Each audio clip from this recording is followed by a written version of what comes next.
Hey there, folks. Welcome to our second session of our run of the Between, focusing on our mastermind threat of Titania, the deposed, well, I guess not so much deposed as like her deposed Queen of the Fae, we'll say, in a sense. Before the Between, for folks who don't know, is a horror tabletop role-playing game set in the mid-Victorian era and sort of focusing on themes of class, uh, taboo, sexuality and romance, and sometimes grim violence, cannibalism, all that good stuff. Before we jump in on things, I want to do a round of introductions for folks watching. We're going to go, I'll introduce myself first, and then we can go by the character keeper order this time, because I don't trust Zoom's ordering of things. But I am Steven, he, him. I am GMing this run of the and I am GMing this run of the Between. You can find me at Steven Alligator. Although you'll mostly just find more of this, so you're already here.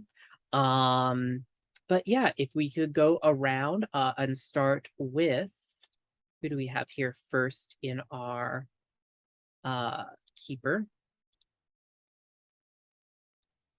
Yeah, if we could start with Brandon, if you wanted to introduce yourself and your undeniable.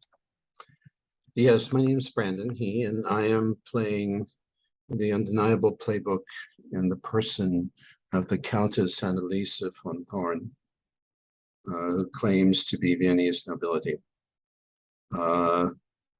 She says she has always been the most beautiful person in the room. So beautiful that there is a mysterious artwork made after her, which takes on the flaws that otherwise she might incur in life. She is, for all of her beauty and self-possession, she seems to have no vanity, not in the sense that she does not think herself beautiful, but rather in the sense that she expects that the world should provide to her with such self-assurance that it does. She has a small room in a Hargrave House that is full of mirrors. It is quiet, almost silent, oddly inviting. One of the mirrors does not seem to reflect anything if one takes the trouble to look at them all. She enjoys sojourns walking around in the dark, as others might in the day, but there is nothing repellent about the day for her. But somehow the quiet and softness of night seems to cradle her beauty just as much as the radiance of an afternoon.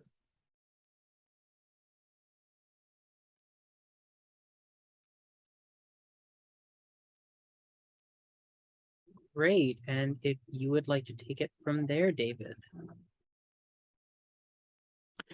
Yeah, sure thing. My name's David, use he, him pronouns. And I'm going to be playing the legacy Rory McClellan, who also uses he, him pronouns.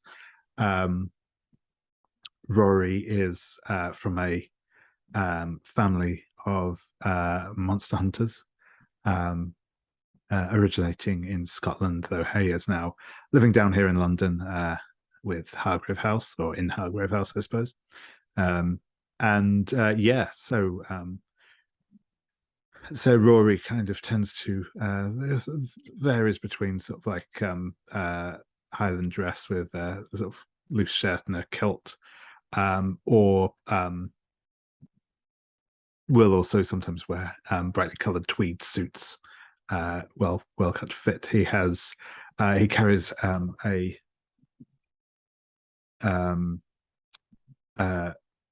not necessarily at all times, but he carries a claymore, and do the sort of short boot knife that he uses as his tools of the hunt, passed down from his family. Yeah, I think that is Rory. That's excellent. Mm-hmm. Hello, my name is Ben Bisogno. I am currently working on a barn with my father and family, and it's just nice to be with family. And so carrying on, that's my life right now. So I'm just going to. I usually am in Japan, studying design. With that theme in mind, I'm playing a playbook called The Pride, which is a hive mind of felines that explores ideas of family and the losing of oneself over time.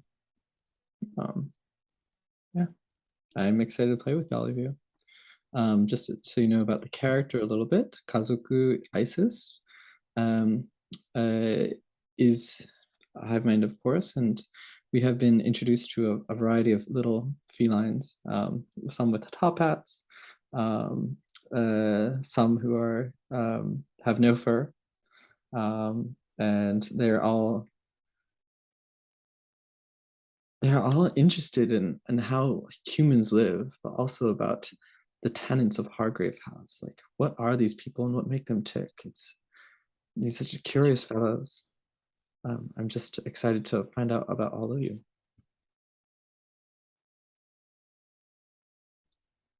Great.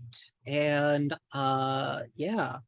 As always, this game is posted through the Gauntlet. The Gauntlet, for folks who are not familiar, is an online gaming community mostly focusing on role-playing games of the indie and OSR varieties. Besides publishing a zine, as well as several online gaming podcasts. We also host a game calendar, which this game and many other games are hosted through every month. So if you're interested in playing with any of the folks here today or any of the other fine people on the Gauntlet, feel free to jump on over through the link below, as the calendar is open to non-members. As always, this game also makes use of the Gauntlet's open door policy. The open door, for folks who are not familiar, is I mean, everyone here is familiar. I don't know why I say that. But it's, as always, if for any reason you need to step away, whether because you're uncomfortable or because something comes up in the real world, feel free to. We are all here to have fun, and your life and needs take precedence. If you could let us know if and when you plan to return. That's always helpful for us in terms of framing scenes, but we know that sometimes emergencies happen, and that's not always possible. Besides the open door, we're also going to be making use of several other safety tools, which I'm not going to get into too much detail about because we've all heard them a lot before. But we'll be making use of the X card if you ever are uncomfortable at the table and need to signal that need to signal that. You can feel free to make an X card with your arms, say X card, type X card into chat. We'll probably ask what's being X carded, but we'll take steps to remove it from the fiction. Besides the X card, we'll also make use of script change, which is a set of terms we can draw on, kind of based on video editing to help us talk about the fiction as it plays out.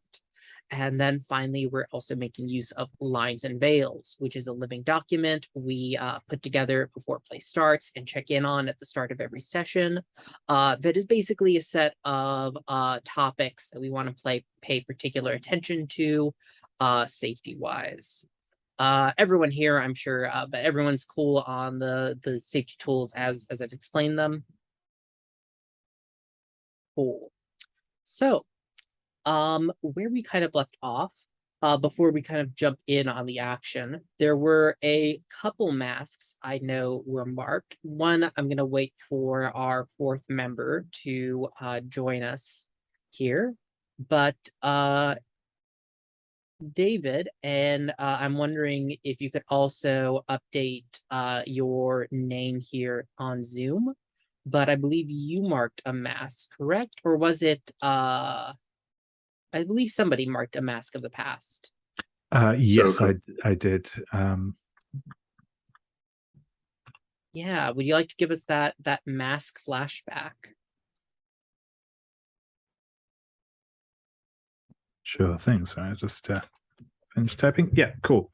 So my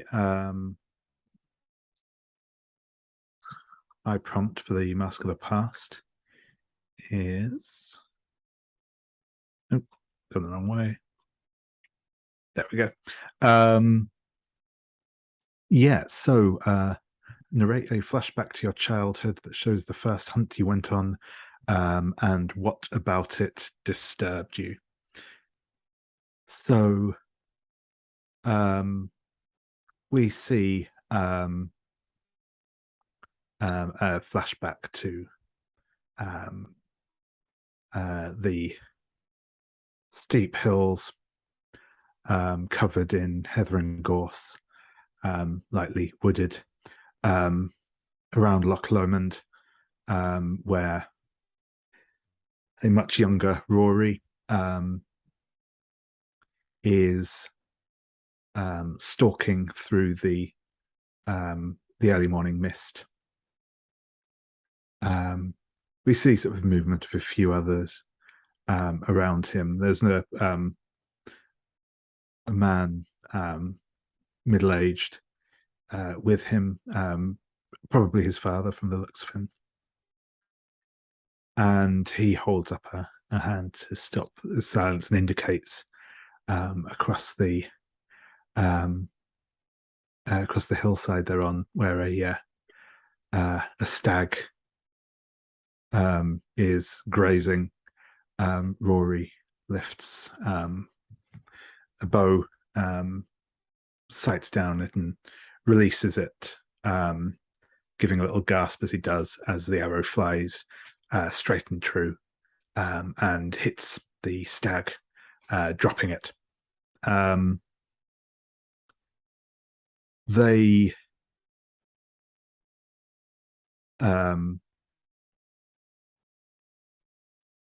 walk over to it, and we see a few more people, all in the area as well, coming around, and as Rory's father sort of taps him on the shoulder and says, "Well done, lad. You've made me proud today. These skills will be put to use one day against foes more dangerous than this." And but we see kind of as the stag just gives a few last breaths, cloudy in the air, blood trickling from the wound on its neck. Tears prick at Rory's eyes as the creature passes, and he says, "But it's so beautiful. I wish we didn't have to do this." And his father sort of turns back and says, "It's to protect the beauty in this world, the living things in this world, that we must do what we do, lad. There's no we can't show any weakness. You can't let your feelings hold you back from what you must do." And with that, his father kind of gives the coup de grace to the creature. And another boy, maybe a year or two older than Rory kind of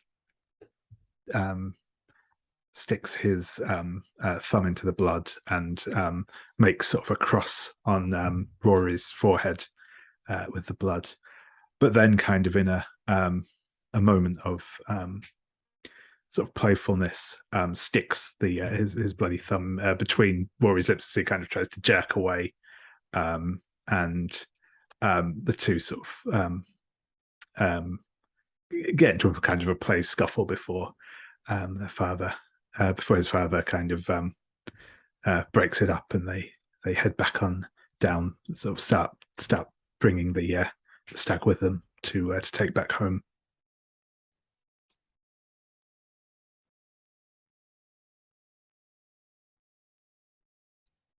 Great. And like I said, I know Annaliese, you also marked the Mask of the Unquiet, but we'll wait until Kay gets here, because I think they will, to do that one. But before we last thing I wanted to do as we kind of go into the dawn is I want us to take a look at our dawn questions and update our XP tracks. I'm gonna go around in character keeper order again. Now we didn't neither answered a question nor did we resolve a threat, so we can both just skip over those. But Countess Annaliese, did you experience an echo in the night? I certainly did. The maid's description in their room tallies all too well with the death of the maid that the ghost spoke of. Okay. And did you express a clear preference for the beautiful over the mundane? You expressed a preference for your own beauty in as embodied by the ghost. Well, and indeed for a lot of beautiful things here. It's not a question of whether, but how many times. Right. And did you let someone touch you and then make them pay a price for doing so? I did.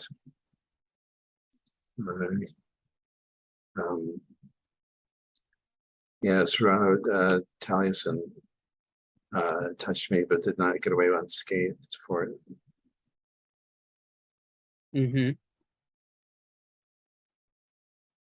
Great. And Rory, did you experience an echo in the night? I think so, though I must admit I'm struggling to. It's been 2 weeks. Remember. If you say exactly. You did, I'm willing to trust you on that. Thank you. Oh yeah, there was like the thing. There was like something tucking something away, and I think you found like the book tucked away, like kind of similarly or something like that. Something like that, I think. Yeah, something like that. I don't think I did particularly revel in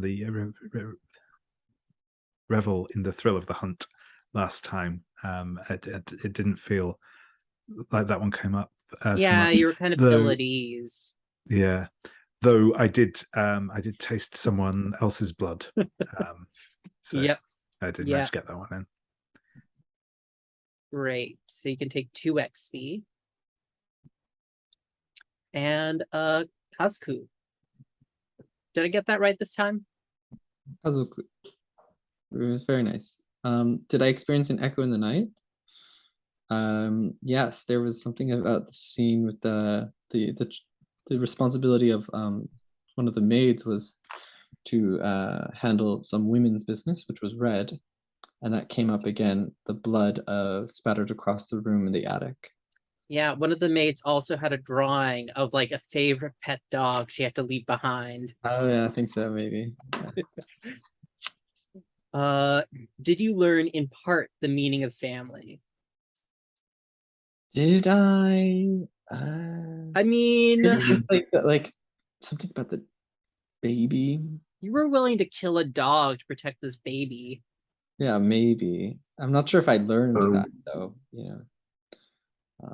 So I'll accept it, but I I don't mean, think I actually earned it. if you think you might have learned something there, feel free. You I also think had that I learned. you had that flashback where you were also like spying on this neighbor family. Oh, that might be it. Yeah, I I think that works because Cool. I did look into a family. Um, And did you solve a problem in an entirely inhuman way? um, I tore something up to pieces. That's not inhuman. That's true. You're right. I would I That say mean, is that is an altogether human way, I'm afraid. yeah. You you're kind of right. lent into like being like, I am a cat, I am a hunter, Yeah, but I didn't in solve a that. problem. So Okay. No, just get it um, done. you're right, Okay. Brandon. That is a very human way to deal with problems. So yeah, if you want, you can take the 2 XP in that case.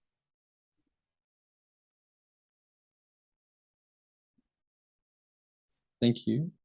And to check in, does anyone here have any moves that are triggered during the dawn phase?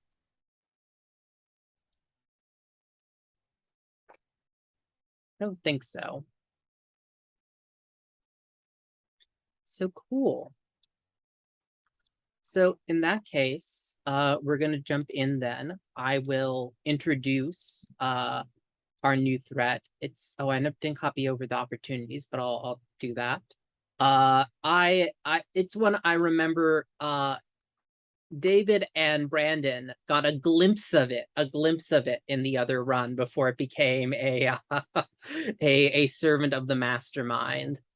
So I thought I'd bring it in this time, and you'd actually have a chance to investigate it.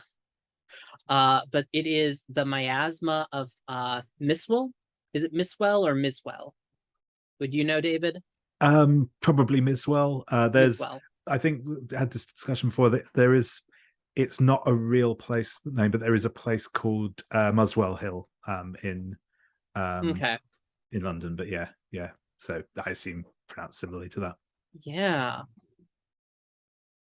So Miswell Hill Rookery is a honeycomb of crumbling slums arranged in a labyrinth of courtyards, blind alleys, cul-de-sacs, and stinking culverts. There is only one way in and out. The rookeries have long been a source of moral outrage, stoked by the gutter press and vote-grubbing politicians. Every day, a new, lurid tale about the rookery appears in the penny papers, a melodramatic tangle of fiction and fact. While the great and good look for answers in the new sciences of eugenics and criminology, and the church blames venality, the locals warn of a stinking, corrosive mist that arises from the drains below, enveloping the streets of Miswell Hill. Under pressure to enact reform, the Committee for Public Sanitation has dispatched an Anglican churchman to the rookery, the Reverend Archibald Casaubon. Has not been seen since.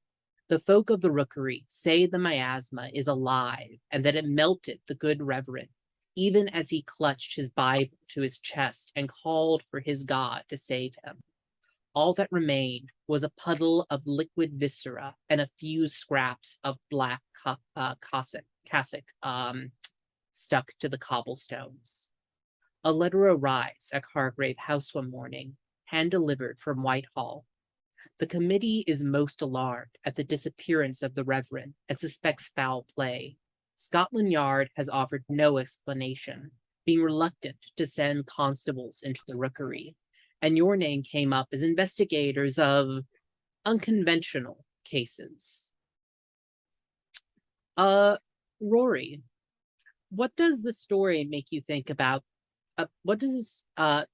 What about this story makes you think the miasma is at best unknown to science and at worst something entirely unnatural?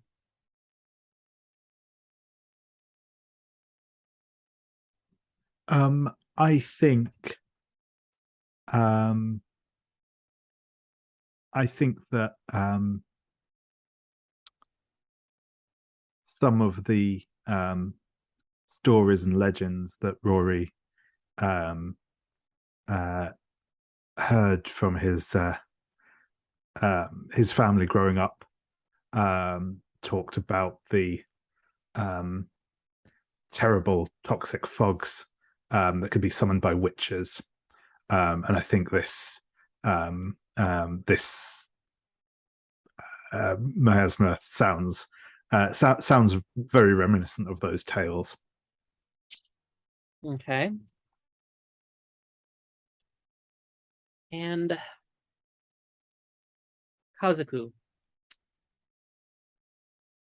As you walk the streets above their courses, the underground rivers of London whisper secrets. What do they say about the miasma?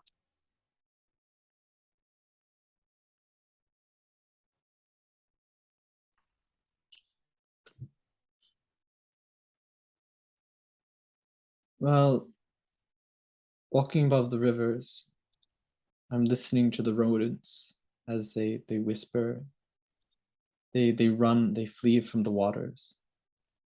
They say that this miasma of sorts is lonely in a way, and it wishes to consume, to feel more full, to feel more whole, something that as a diaphanous thing it could never be.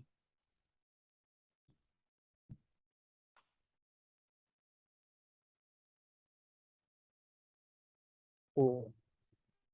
And I'm gonna paste in here the questions right now, but just to introduce you to what they are.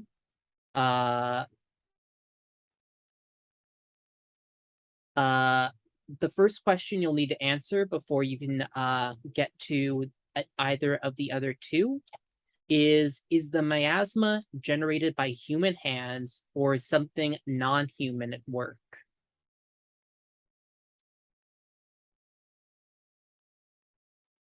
And once you answer that, if it's if human in origin, what dastardly scheme is behind the emission of the miasma?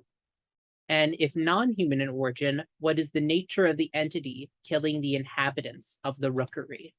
And both of those questions have different awards associated with them. I'll be copying this into here now. So we have the questions, and the first question is complexity 2, and both of the questions you can answer after are of complexity 6.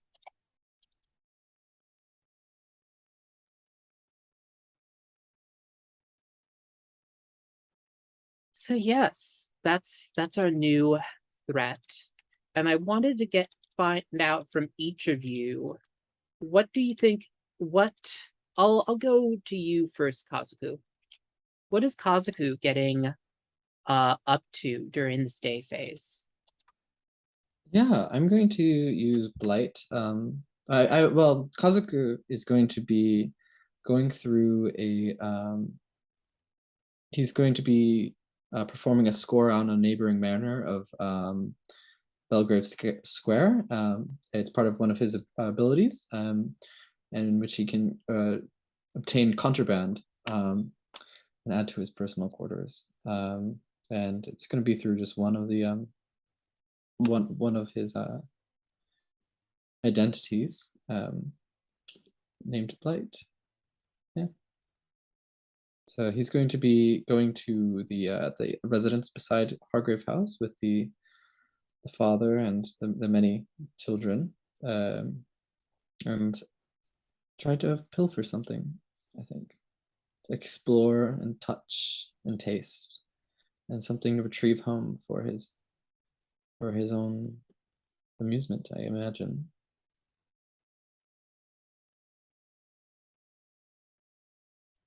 Cool. And is this something that just happens, or is it something that is there a role associated with this? No, when I just spend a day phase narrowing a score on a neighboring manor, I add contraband to my personal quarters, and then there's a list that I pick from. Cool. So what particular thing then stands stands in your way of this heist? And how Oh. are you I think uh curiosity. I mean, I just want to see what there is in this house, and like what a functioning family looks like, because I don't think the residents of Hargrave House are particularly healthy in their dynamics. So I think I'm just going to be dallying and looking through everything. If you're looking for a dramatic barrier to that, I'd say being found out by okay. the children, or they want to play with Yeah, him. because this is something that just happened. So I was just Yeah, curious, how do we see how good you are at doing this being shown that's off? true. Yeah, I mean, you can, you know, I can be doing Dave moves throughout this experience. But I imagine that the staff wouldn't want a Yeah, player in the house, and cool. yeah. I think that as you are prowling around the upper floors, I am wondering what you are picking just to influence this. What are you picking as the thing you steal? Yeah, I think I'm going to be taking a sulfur crested cockatoo to echo the miasma, the sulfurous smell. So it's Yeah, I more think of- it's actually that what what you find up here is that the father has this entire almost scientific chemical lab set up oh, that'd be amazing. that it's like the cockatoo is just the one that catches your eye because it's so Mhm. bright, but you also find well, I think you find most notably, and check in with just to check in because this is an ask first, like several street cats that you know have gone missing in the past Oh, few wow. weeks are here preserved with this kind of sulfurous concoction. Okay, and so that's what I'll find at the end of the day phase, I imagine, as I look through this. Yeah. Pleasant. All right, thank you. I'm comfortable with that. Yeah. Cool. Um, so yeah, what does Rory uh what do we see of Rory? What does Rory do with his day phase? I think I'm going to head into Miswell Hill and start having a look around there. Um, this feels a little more um, physical. The what we're dealing with there, which is more in Rory's wheelhouse. I think I think trusts um, uh, Percy to deal with the more spectral side of things. So I think that's where he's going to make his. I think that's where he's going to go. I think he's going to be kind of dressing down today, so just wearing kind of a um, um, uh, you know shirt and trousers kind of thing. Not taking the claymore with either, so that he can kind of doesn't stick out quite so much in somewhere like Miswell Hill.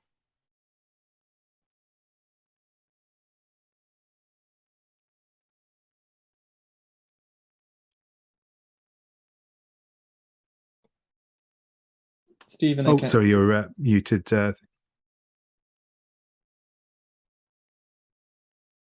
Yeah, is there any particular kind of thing you were looking for, or are you just kind of walking the streets to get a sense of the place? So Um, there's a number of names there. Yeah, yeah. I I mean, though, think yeah, those are some names for note. If you have a mind to search one of them out, uh, Rory might know them, but those are there for also for my reference. yeah. I think his first port of call is going to be looking into the disappearance of the Reverend. So I guess going to his either where he was staying or where he was working, and sort of yeah, spiraling out from there, I guess.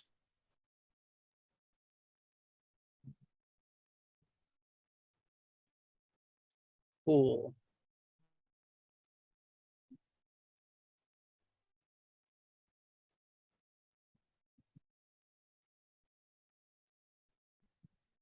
Yeah, I think that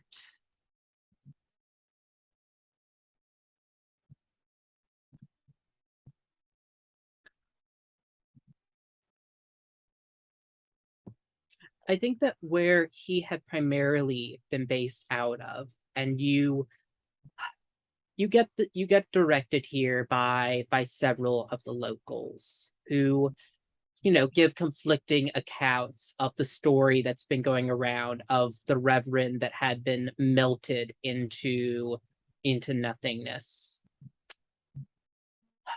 Is that he had kept a room in one of the tenements above a local gin shop run by a woman called Ada. And when you get there, this is not, to clarify, this is not a bar in any kind of, or pub in any measure of the form. This is a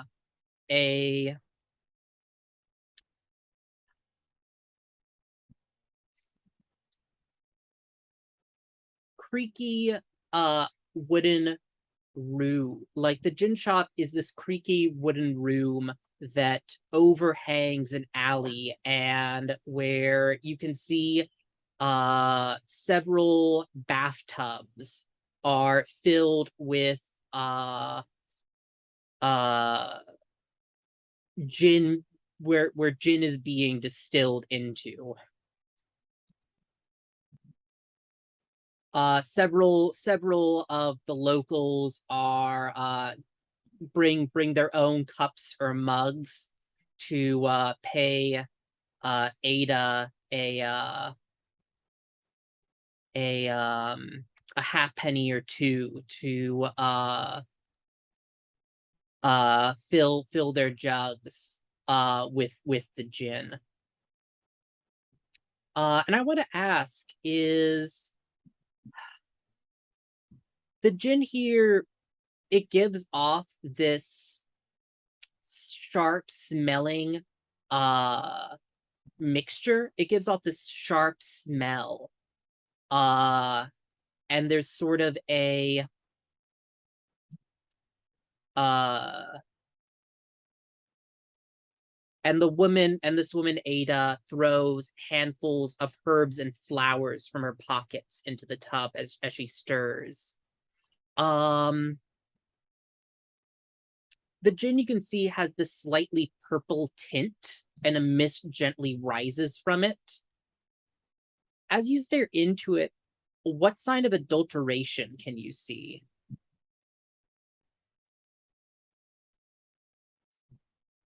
I think that um,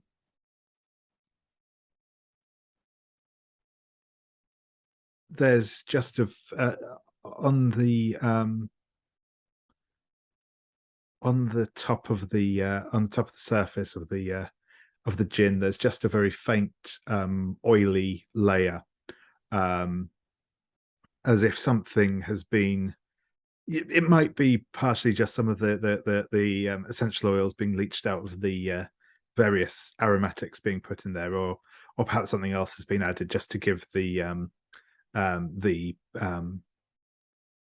gin a little bit more body than it might otherwise have. for being just a kind of you know, well, bathtub gin thing. So yeah, it's just got that kind of very, very faint, just that faint sort of oily sheen on the surface of it. Mm-hmm. Yeah, the woman looks up as you kind of walk the steps up into the shop. She has a mane of frizzy gray hair that billows out. And when she sees you come up, she pulls her graying shawl a bit tighter around herself. Well, hello there, love. Don't normally see men such as yourself coming about here to have a nip or two of my gin. Ah, well, I'd have been here sooner if I'd have known about it before, mistress. He kind of takes a deep inhale. Takes It me back my it burns your lungs when you take that yeah. deep inhale. It takes me back to when I used to help my uncles tend the stills up on the moors. But and he'll pull out a couple of coins and ask if he can have a mug. I mean, how many coins are you handing her? Because this is cheap gin. I mean, I'm curious. not like not like not that much, to be honest. No, maybe a little more than she'd normally charge, but probably not by like an order of magnitude. I could get you a jug of this for a jug or two of this for the coins you're giving me, sir. You just want the one. For now, maybe I'll be back later to have a to have a little more. I think he'll sort of all take. Right, because you paid so much in advance. I'll let you use one of my special serving cups. And she goes to like a little cabinet where there's like a bunch of really chipped faded china, and she like gets a teacup out and dips it in to, I think it's even like, you could definitely has like a purplish stain, you could tell from where it's just been in this gin for so often. But she dips it in and pulls up a nice healthy serving of this gin. There you go, sir. Thank you very much, and he'll take a slug of it. I'm gonna ask, what are you afraid is going to happen here as you drink this? I think I'm because I think drinking this is a day move, because this is in no way potable. Yeah, I think what I'm afraid will happen here is that that this is going to I think just is going to literally like burn in the sense of like a chemical burn in his mouth and throat. It's going to be quite unpleasant. Yeah, and I think this is probably, I'd say, a role with a Demu with, I'd say, probably composure, but I guess you could also argue with I think that's vitality. Yeah, vitality. Intestinal fortitude. Yeah. Literally. Yeah. Vitality makes sense. Sure. Yeah, that sounds good. Sorry, just getting the thingy up.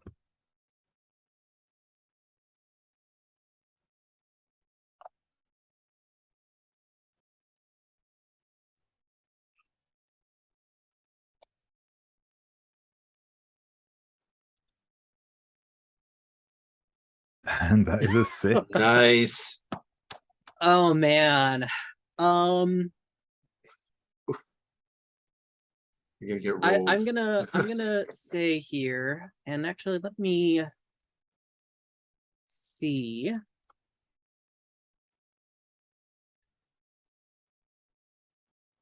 I think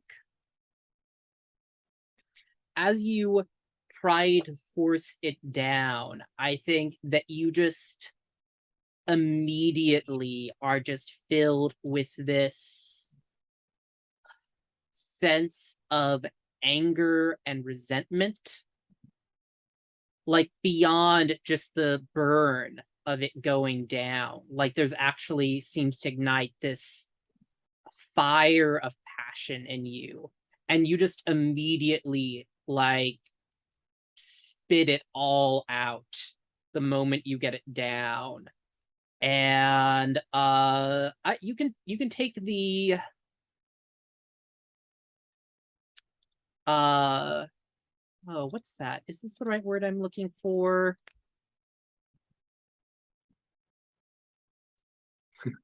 In flames. Yeah, I'm thinking of inflame, but I'm almost trying to Rory think of is like a watery alternative to that. oh, drowned? No. Half drowned. Yeah, I think It's like when someone is like treading water, is that, or are they like submerged, Gasping. gasping? like yeah, we'll go with inflamed for now. You can take that condition inflamed if you want. That is what happens here. I think this is going to be a rather, embarrassing faux pas in front of this woman that will likely have her laughing at you as well. Yeah. Do you I, want I to take that, or I think I'm going to mark a mask. I think. Oh, actually, I'm going to take. I'm going to mark the cosmic passage because that looks quite fun. ooh, what does your Mask of Cosmic Passage do? So yeah, this one essentially gives me a move. Your connection to the beast has grown. At the start of the dusk phase, roll with presence. On a 10 plus, take advantage in the next roll and describe what aspect of the beast you feel helping you.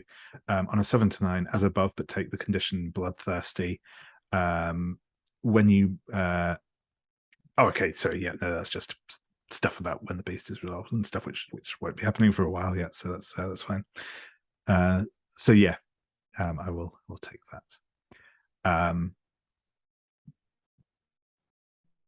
Cool. And I think that instead you can take the condition merely angry, Sure. or even burnt. Burnt is the condition I'll give you. Yeah, sure thing. And as you give a bit, like even here, as you give kind of a bit of a cough, you don't spit it up, but you do give, it does like leave you with a cough as you get it down. Ada pats your arm and says, there, dear, it's always hardest getting it down the first time. That's a potent brew you have there, mistress. That's most The pride of Miswell Hill. Get it from the waters of old man Miz directly. I was going to ask, and what gives it that curious purple color?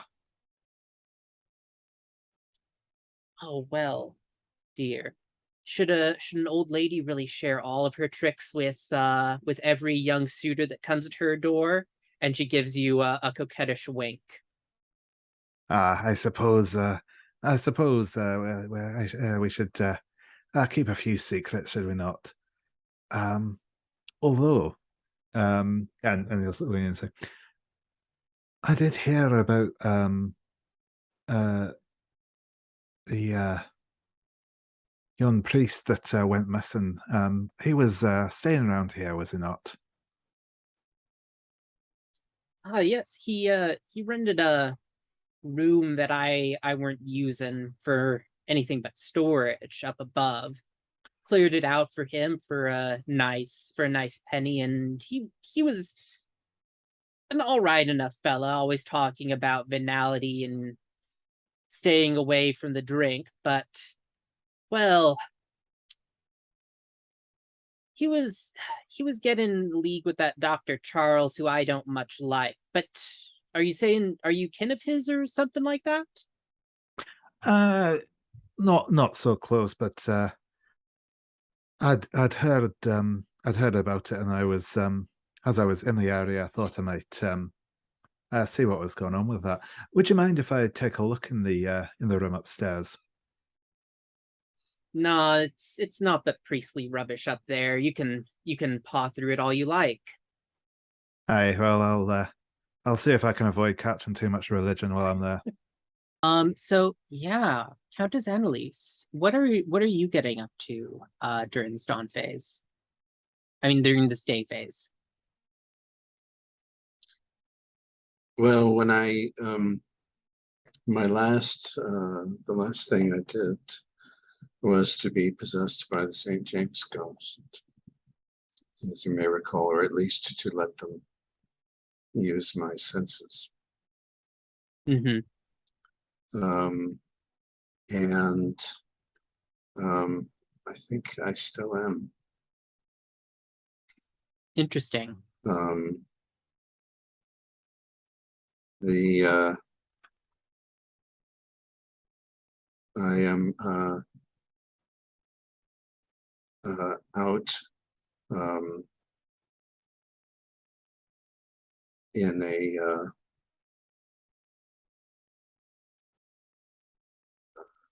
let's see.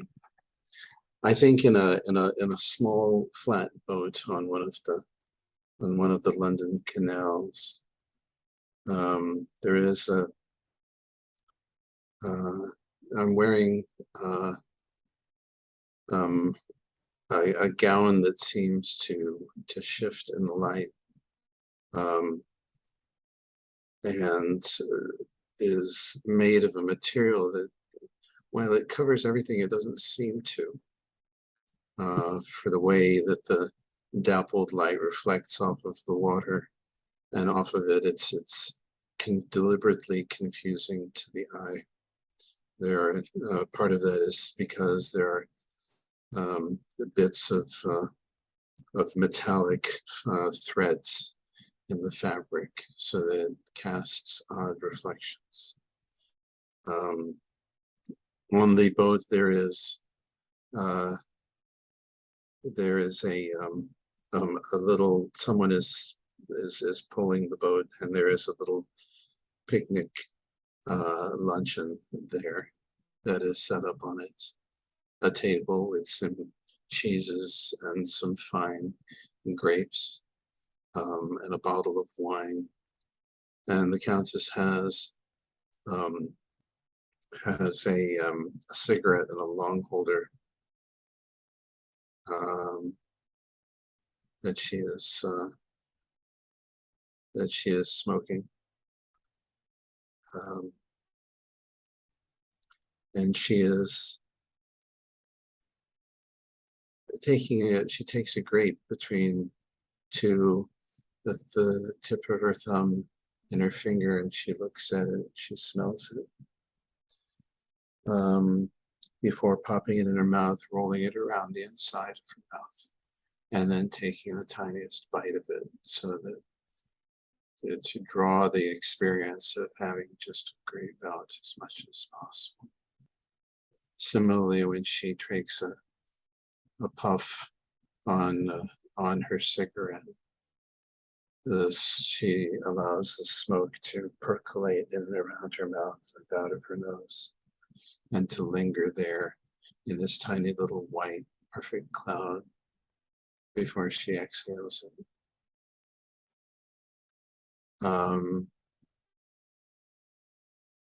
And she said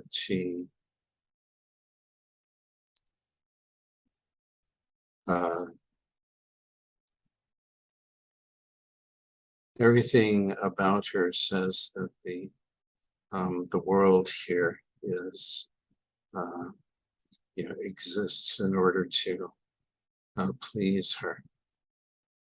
She takes she is enjoying herself hugely, but at the same time she is taking it all as a given that this should do. Occasionally, she makes the tiniest little motion to the boatman who pauses, waiting, breathlessly for her to indicate that she wishes to go forward again as she admires a garden of roses that is planted close to the edge of the canal behind a little fence on someone's property, and smells the tar of the petals and the delicate scent that wafts over them with the tiniest breeze.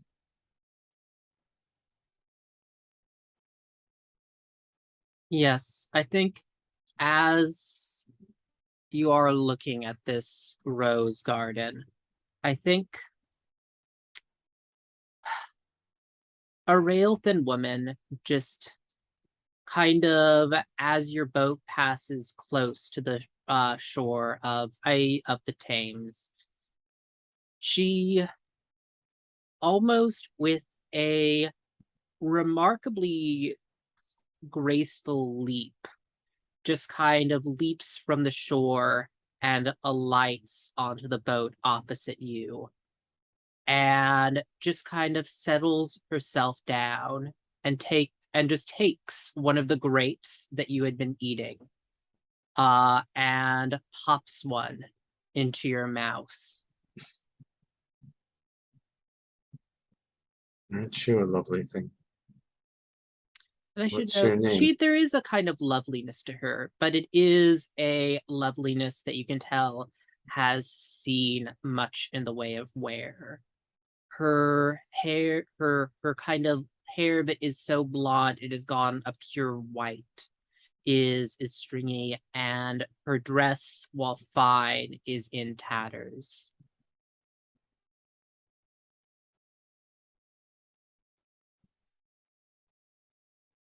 Dear girl. Must we always have a name when we introduce ourselves? Is it not enough that you know I'm the one that eats your grapes? And she actually reaches for the bottle that your wine had been poured from, and just takes a sip straight from it. And drink your wine?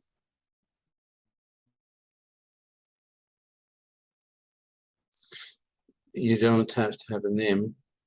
Most of those who come to seek out my presence don't.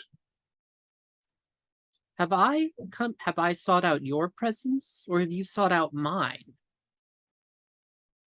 You were the one that brought your boat along the shore that I stood on, after all. I did, but I did it to draw you. And see, I have succeeded.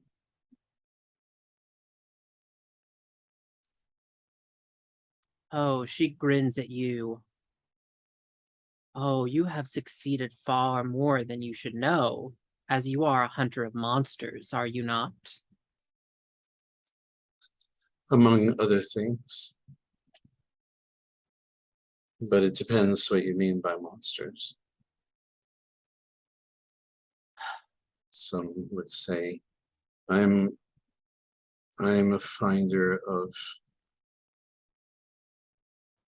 I look for the endings of things. And my occupation is to gentle those things which linger on the threshold of the world into the next place that they should go. Some of them can find their way with sweet words, with a look, a smile. And others, well, are not so cooperative.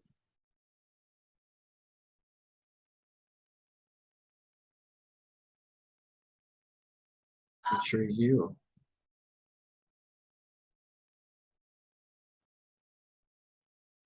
You could say that I am hunting as well. And she looks at you as she pops another grape into her mouth. If I were to cut that hair from your head and slice that face from your skull, take everything that was you and blend it down, and then gulp it through a hungry gullet, what would you do?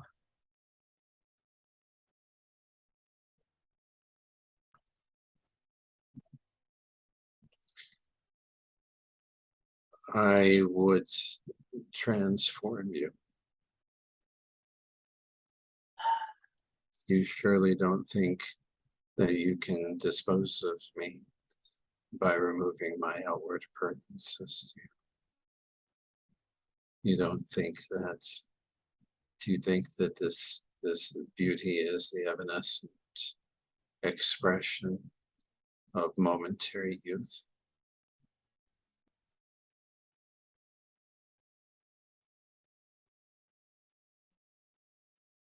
Oh, I was merely speaking of other things. I have no need to dispose of you. One disposes of things one has no use for, and I have many uses I can think of for you and your companions at Hargrave House. Oh, you, I see who you really, I see how you really look and who you really are. And I don't pity you for it, because I know that that you'll regain that which you have lost. You and I are cousins, you know, albeit our circumstances are rather different at the moment.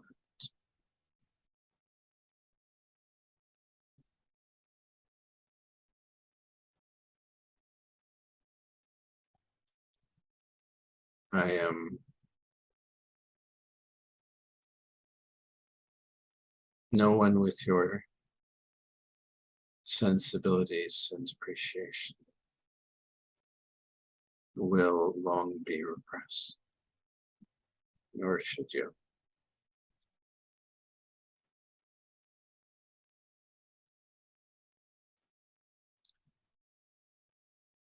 And would you like me to sing for you?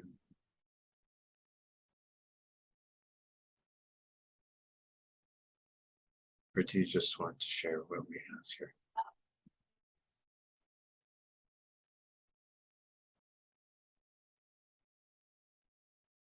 If it pleases me, sing for me. But does it please me?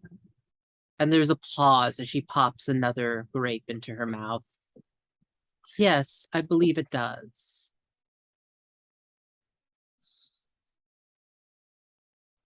And so I do. Give me what are you afraid is going to happen here?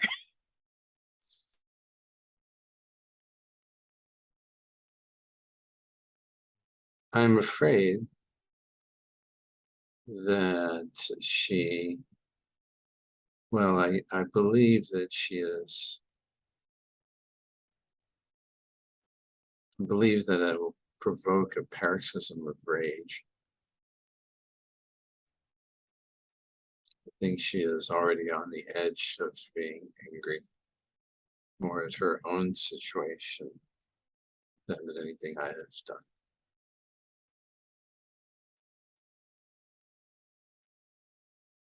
I am too much the reminder of what she has and wants to recapture. And she doubtless considers me an upstart.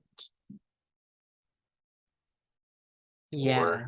Or a a minor figure who thinks more, who imagines more of herself than she is. Mm-hmm.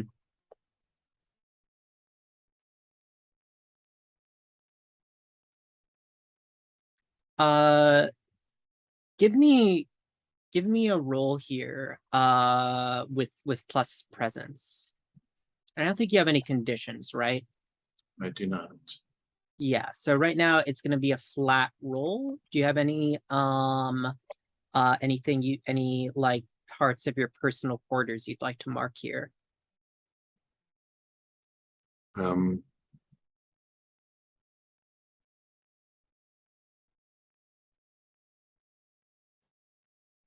she doesn't care about my physical appearance.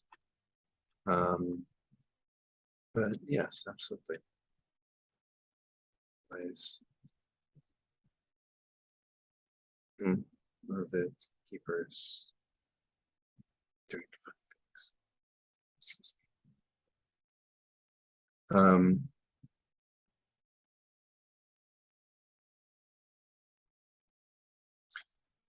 The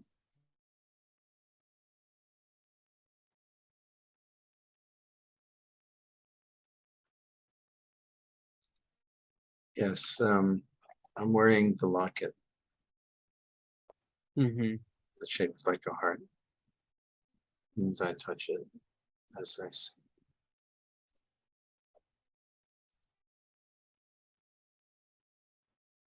I'll ask now as you're evoking it. Whose blood is that drop from?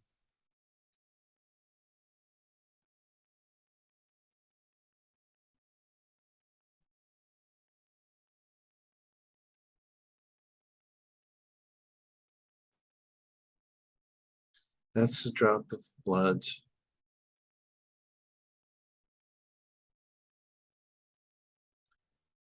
It was a tear of blood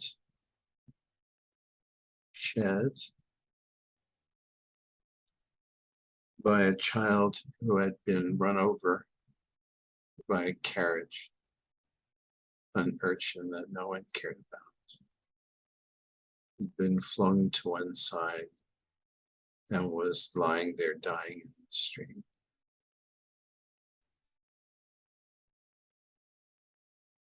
I stopped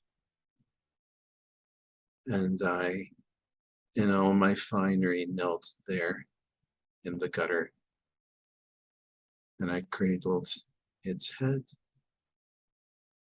and sang to it to soothe its passage from this world. And then, as its last action, a tiny drop of blood came from one eye, and I dabbed it in the tip of my handkerchief.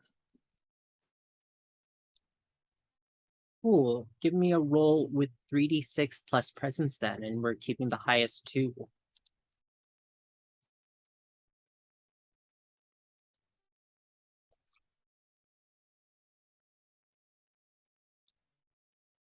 "12. Oh wow, yeah. Um I think as you're singing and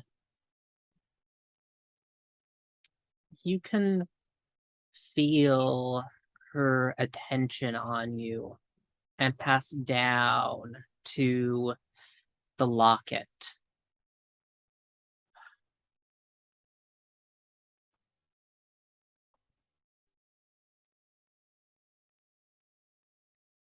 That bit of a memory you carry with you. May this one recall it.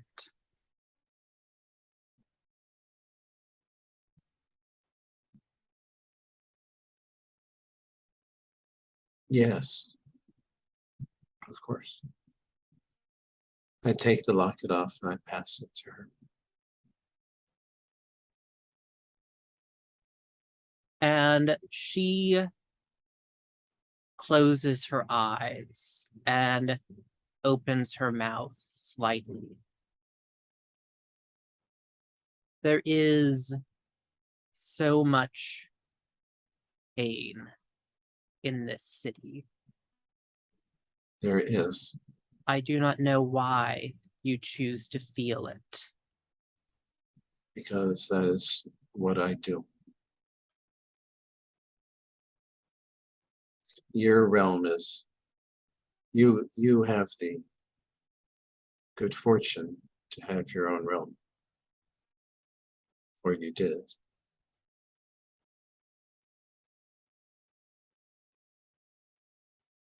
I could stay in my dark tower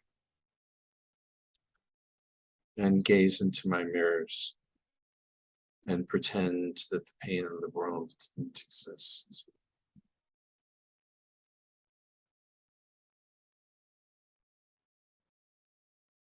But then what would I be good for? And Who would look upon me? And how would the world be made better by my existence? Mhm. No, I have a duty to those who would seek me out, whether they know why or not. This one must come back to visit me within my own dark tower then. This little treasure.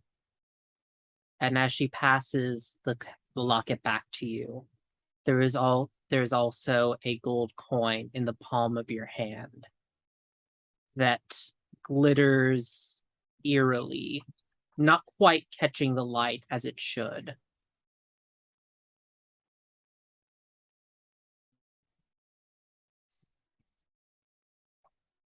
This is given freely and without lead or compunction.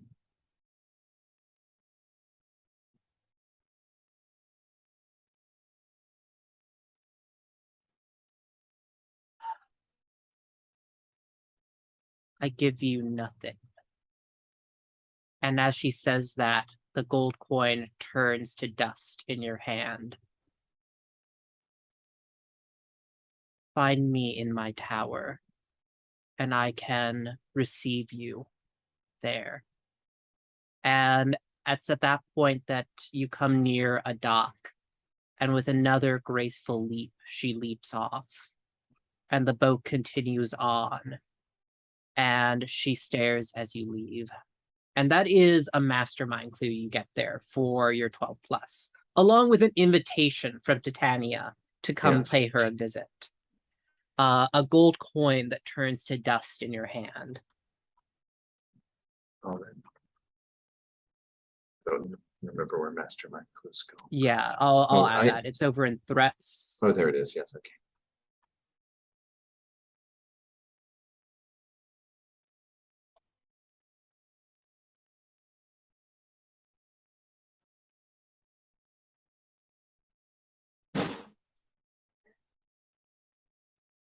And so I also wanted to land on two briefer scenes before we jumped into the night phase. Because Kazoku, you had come upon this lab here. I'm wondering if you were interested in like searching it or investigating it all beyond what is immediately present.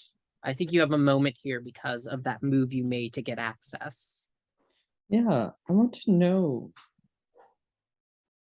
if what holds this family together is truly discipline, or is there something genuine about their love for one another? If the facade of togetherness is a facade, or if there's something generally emotional, that's something that's true about this family. Are you staying in the lab to investigate this, or are you searching the rest of the house? I think I imagined I would be exploring throughout the house, Okay. just like looking through the residents and observing the people before I enter the lab. If the lab is important, it No, might. it's okay. You can search the rest of the house. I just wanted to get a sense of how I'd answer you then, Yeah. based on this feels like if you're exploring the house, observing them, I'd like you to make a information move for me with reason, it sounds like. I know that's not your best stat, but Okay. you're looking or you're searching the house, examining things. Mm-hmm. Okay. I think I do so. And should I just I look, I'll just describe kind of how I do it. I'm on furniture, I am behind it. I'm smelling the smells of the house and seeing the messy beds and I'm enjoying the rich flavors of meals cooked for many, of onions and potatoes and out of fine whiskeys in the air. And as I'm doing this, I take it all in. So it's 2d6 minus something. Yeah, it's gonna be minus your reason, which is 1, I guess. Unless you have a if there is a personal quarter thing saying you want to mark, you can get 3d6 here and keep the Yeah, highest 2. I think I won't. I'll just do 2d6. Cool. Can't think of any. So it's a 5 and a 3. Well, oh, sorry, I forgot to say what I'm afraid will happen. I apologize. Oh wait, it's No, this information. is an information move. Okay. It's a 5 and a 3, so it's an 8 minus 1 is 7. Could I bump it up by marking a mask? Yes. Would you like to find out what I will give you before you bump it up? I would like to, yes. I think let me take a look here at some of these things I have. I think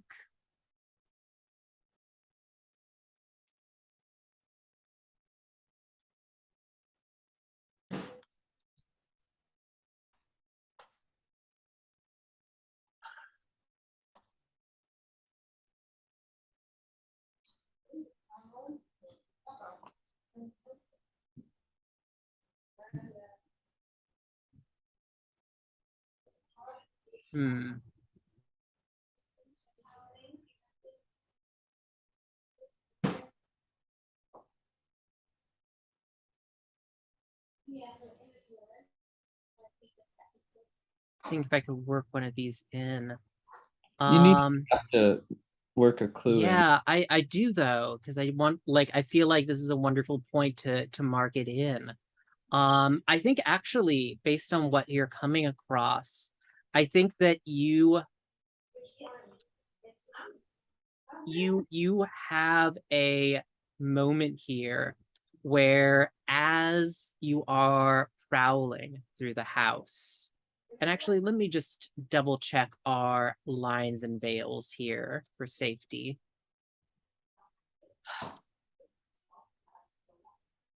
I think there is that child that found you and was like, "Oh, Kitty," is playing in one of the living room,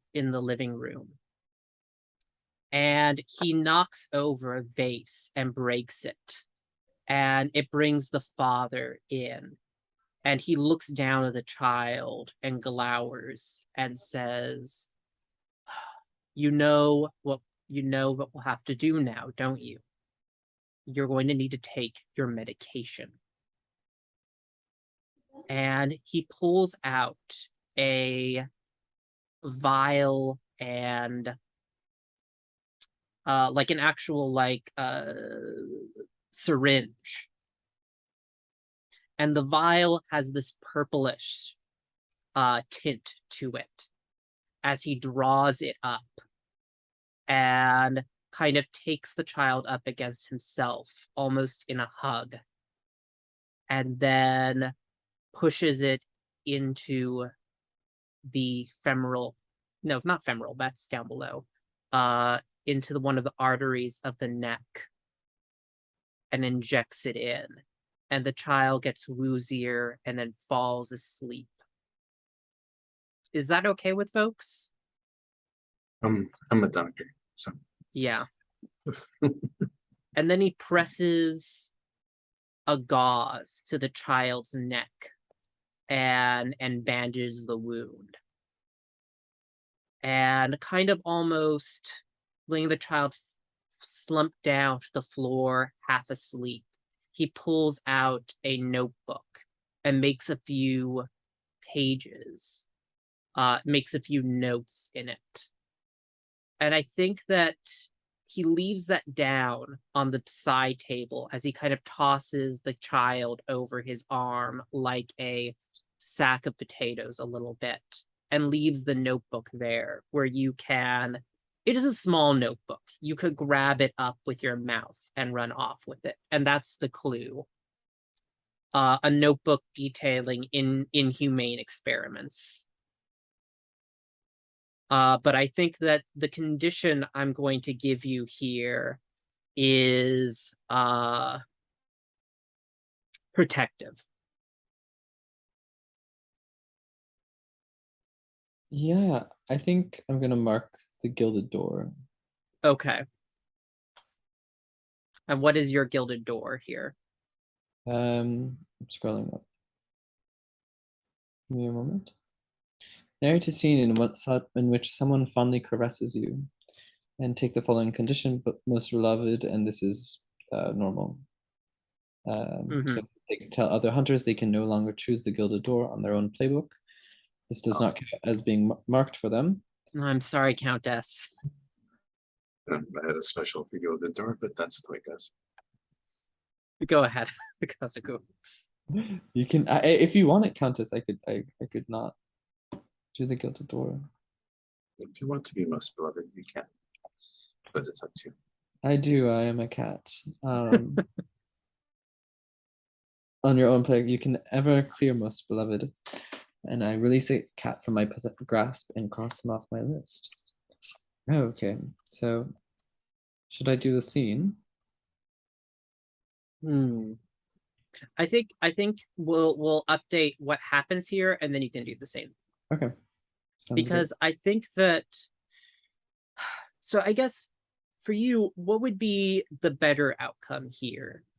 Like, do you want to have an opportunity to protect the child or strike out against this father? I think I'm going to visit the child later, and that would be my scene of someone caressing me. Okay. I think then that yes. Like I'm just worrying because we're pushing it up to like a full hit. So I'm just kind of thinking about like what does it mean here that you want to that you have a full hit rather than a partial here. Oh, I don't want the condition. Yeah. Well, yeah, you're not getting the condition, but I'm just wondering what that looks like fictionally.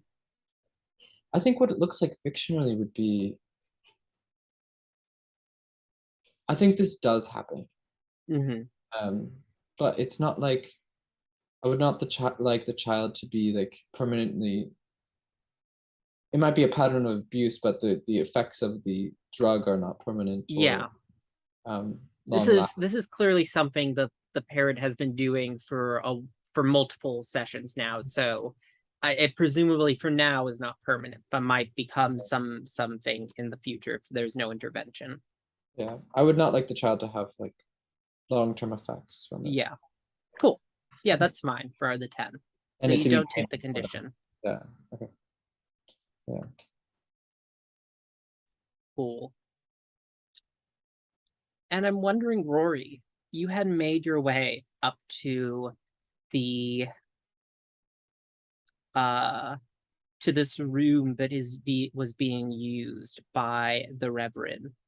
And what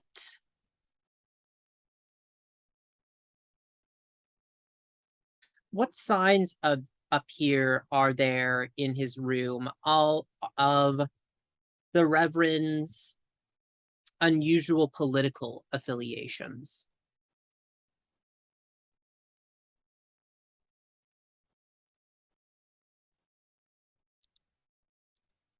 Yeah, I think that there is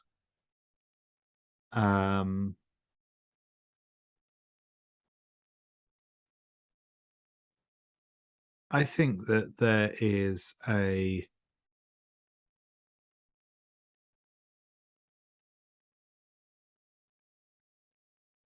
like a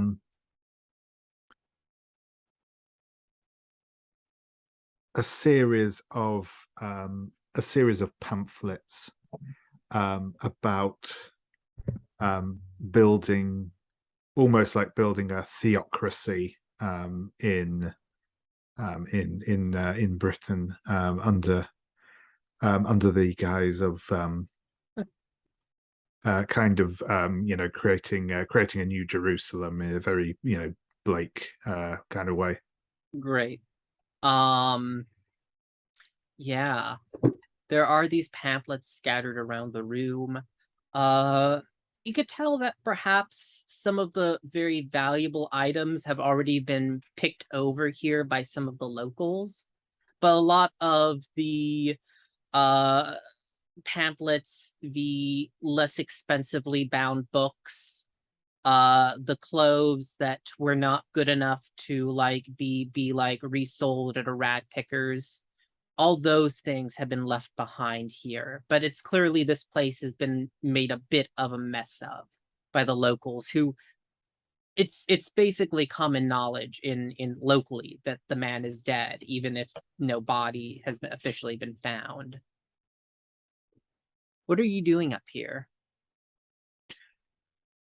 Yeah, I think I'll kind of start looking through his personal effects, and just sort of looking for anything that might, in particular, I guess, looking for stuff that might give me a clue as to what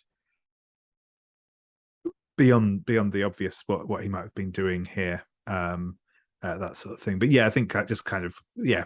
I mean, in many ways, doing what the people who've been into this place previously have done, except looking for stuff that's less monetarily valuable. Cool. So it sounds like you're making a roll with reason here, an information move. That sounds fair. Yeah. Cool. Give me that roll. And do you think you have anything in your personal quarters you can mark to help you, if you wanted? Oh, let's see. What do I have? I don't. Nothing. I don't think anything's calling out to me particularly. I'm just going to double check what I have here. No,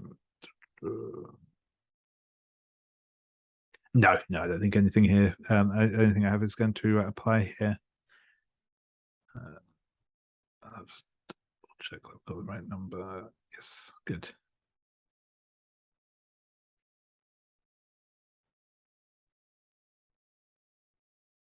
And that's an 11.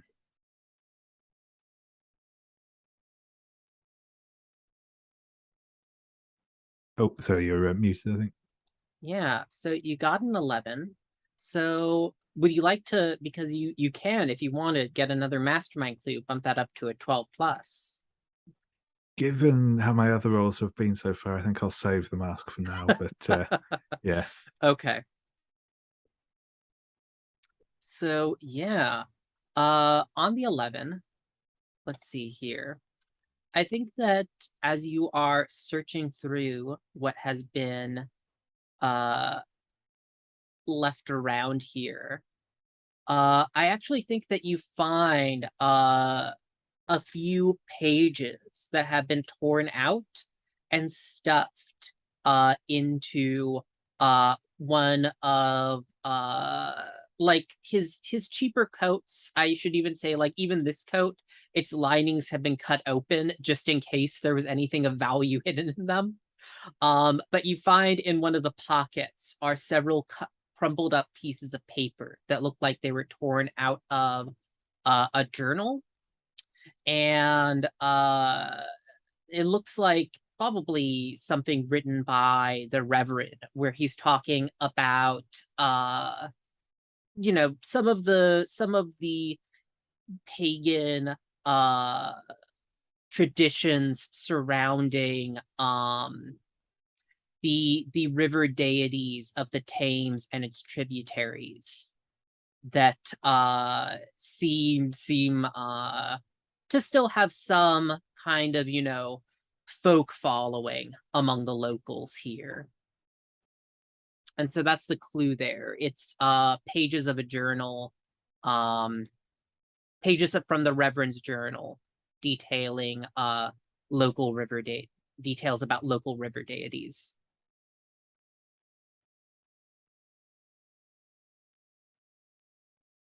So yeah, no, it's great. Thank you.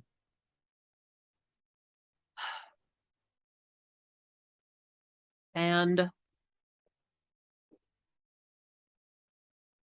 I think, in fact, he also will note, just to kind of give you further leads if you wanted to investigate, that there is a particular local he's been interviewing, an Algernon rhymer, who's a writer for those well, you know, he says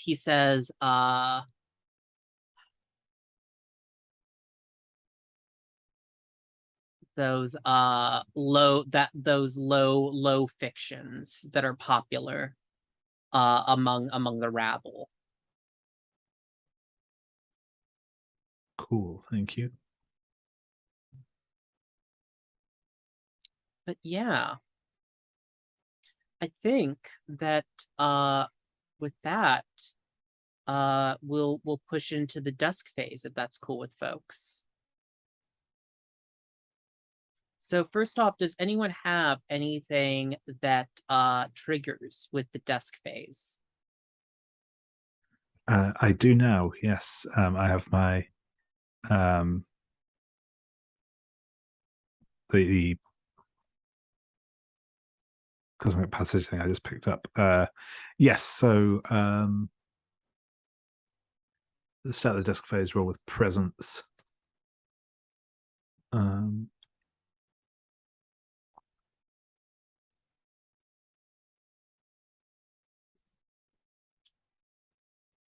And that's another 11. So on the 10 plus, take advantage of my next roll and describe what aspect of the beast I feel helping me. So yeah, I think we maybe see Rory having something to wash the taste of the gin out of his mouth. And as he does so, his sort of nostrils flare, and you know that sort of seems to refresh his sense, and we can sort of feel that sort of awareness and poise of a predator kind of settling over him. But do you say that now, or are you going to say it when you make that next roll? Because that's true. Actually, yes, that's fair. Yeah, that's fair. Cool. So yeah, I think with this dusk phase, I'm gonna bring up here, for the salon. What do you see in the salon? The salon is one of the rooms for Hargrave House. And for this particular room, what do you see in this room that makes it the most comfortable spot in the entire house? And we'll open with you, Countess Annaliese. And are you going to, Kazoku, are you gonna be making notes again, or because I remember you did last time. I think I will. Okay. Thank you for reminding me. Give me a moment. And this is on, if you wanted to see the question, it's on line 54 of the Hunters tab on the far left. What makes this the most comfortable room in the house?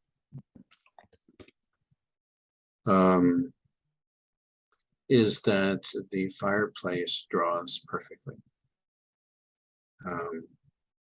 The fire always seems to be perfectly laid so as to radiate the gentle warmth into the house to dispel the morning damps or the evening chill. With perhaps a window open, a crack here or there where the outside weather is more conducive. But even in the middle of the night, it exudes soft, gentle, even warmth in a way that the rest of the house, as grand as it is often drafty.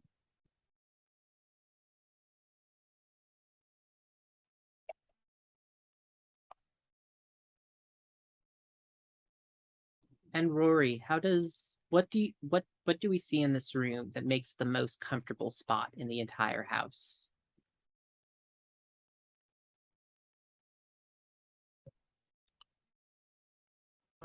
There's a chaise longue that's kind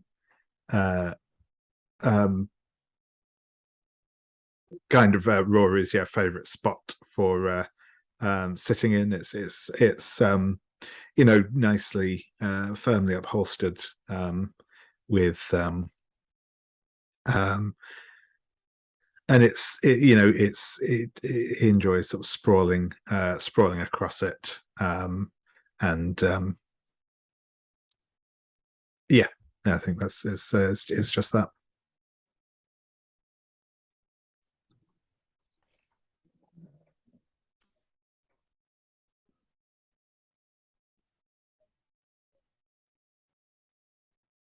I think that for Kazoku, there's so much about this room. This is the salon, correct? Yeah.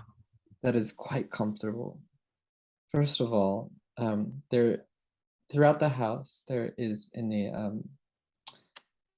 he requested this. There are perches for him, and there are the posts for scratching. There's a bookcase in this room in which he scratches, and it's very nice. The Countess, I am imagining, so perhaps the Countess connects with Kazoku through reading together sometimes, and she kindly lays bare these large encyclopedias of atlases of the world for Kazoku to peruse on the floor. There's a perfect spot, a pillow embroidered with a beautiful line from Shakespeare that Kazoku likes to sleep on before the fire, and it's just, there's a perfect light from the window that, like, around 1 noon, it has perfect warmth that just like draws all the ache away. It's very nice. Mm-hmm. Great. And so now what I want to ask of folks as we move into the night phase, what do each of you plan to do with your night phase? And we'll start again with you, Countess Annaliese. I would like to lay the James Street ghost, if at all possible. I think we're like, so we can answer that question. I think that right now we're not in a good spot to actually resolve that threat in terms of clues. Because I think, let's see. Yeah, the first opportunity is just like a bonus opportunity to get I understand. yeah. So if you want to investigate it more, that's certainly fair. Or we can try to answer it at a -1. I guess investigate it more than. Yeah. I was hoping to be doing that during the day phase, but yeah, something else.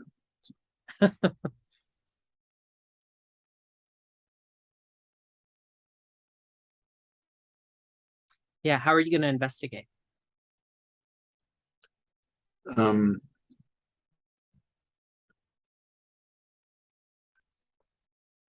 I think I need to go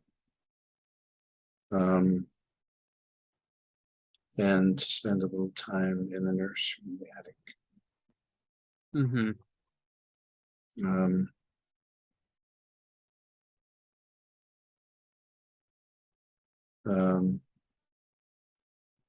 I'm bringing a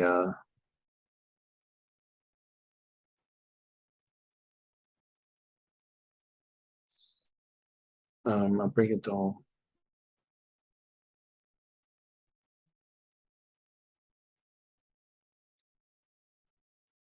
Or young Miss Beale.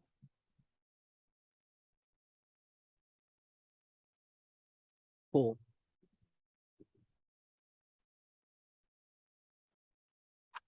I have a certain weakness for young children that might be near death. Mm-hmm. Rory, what about you? What are you doing tonight?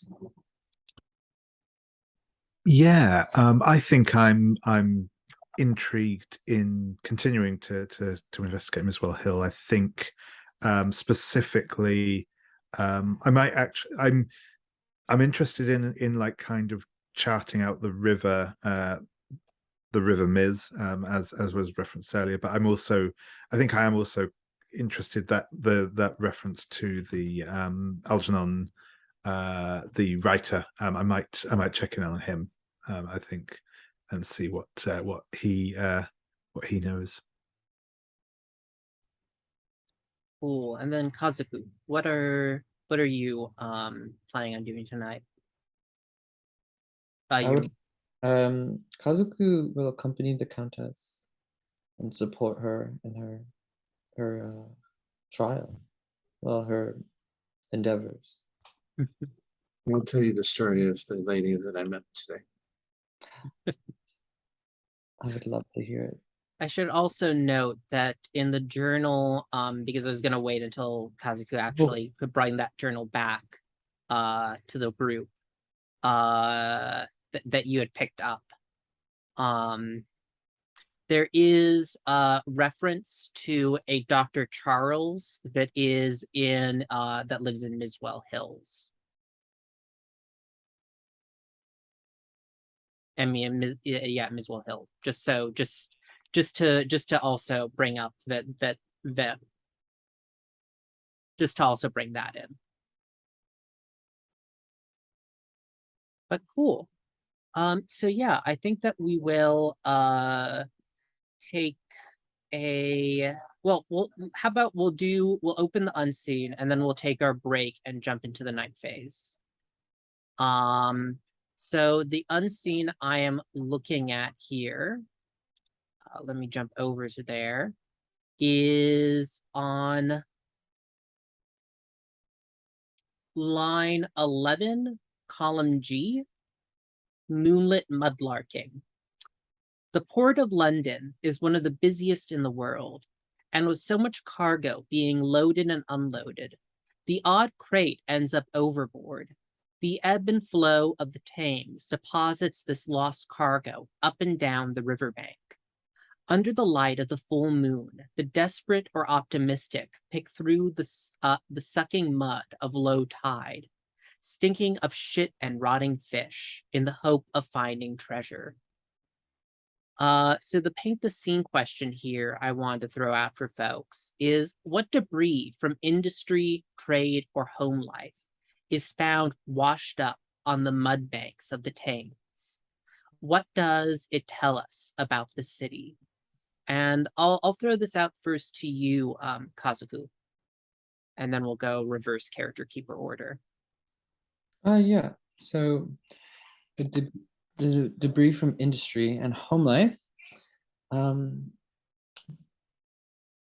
think that on the bank of the river, we find a music box, and there's a dancer in the music box that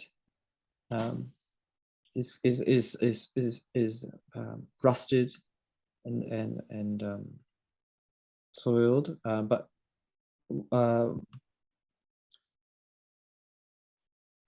underneath, within, are love letters that have been written for years, and stored within. And it tells us that this is a city filled with love and hope and opportunity, if there is tragedy along the way.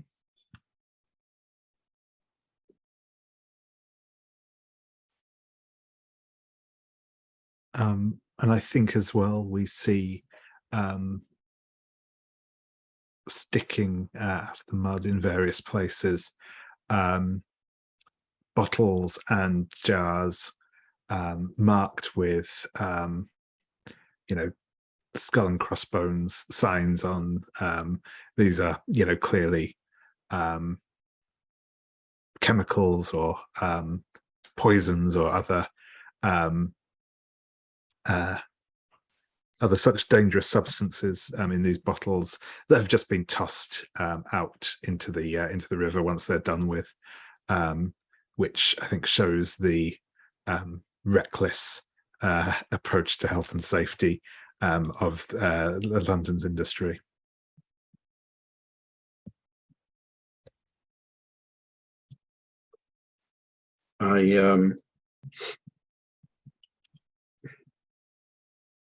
I'm going to stretch the definition here, but it's what comes to mind.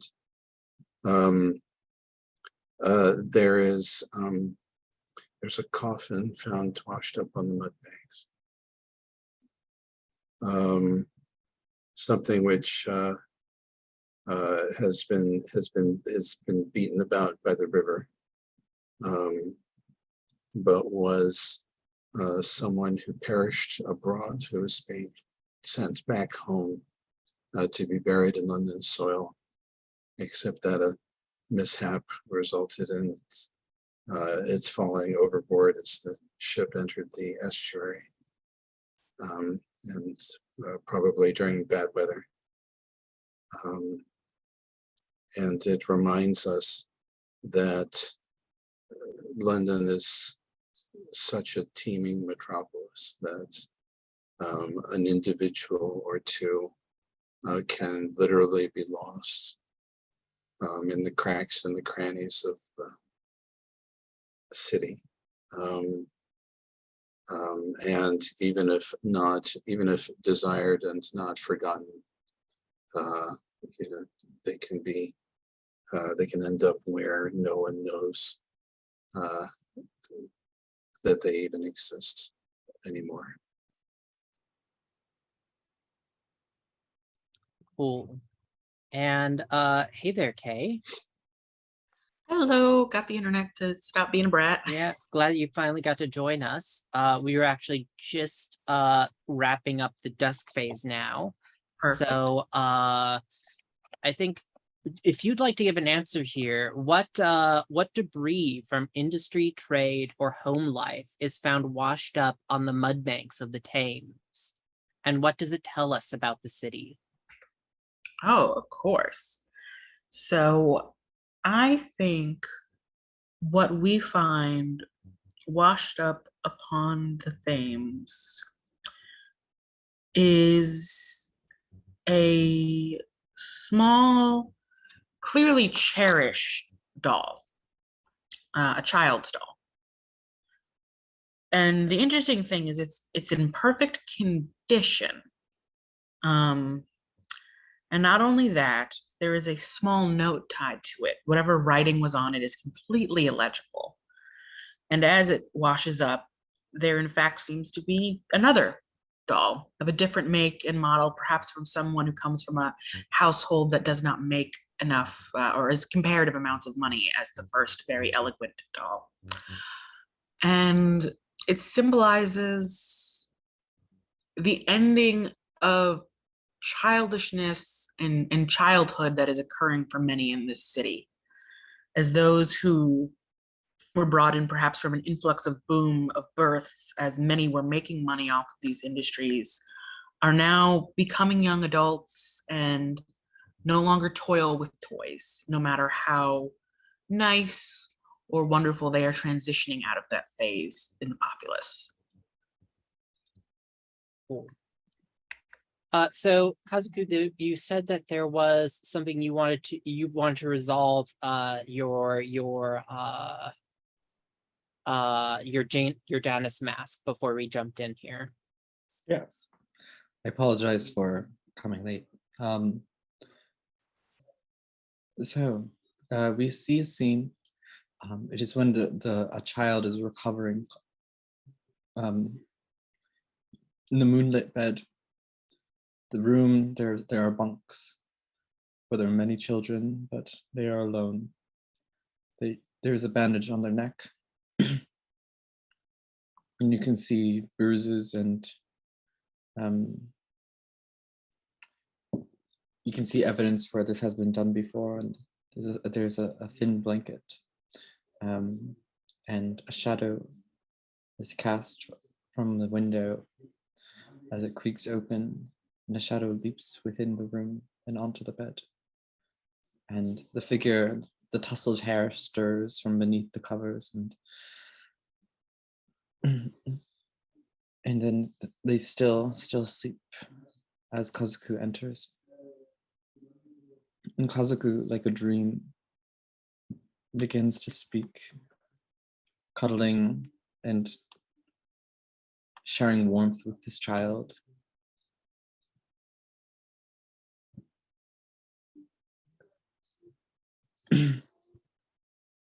And she says, the insolence of man can not be overestimated.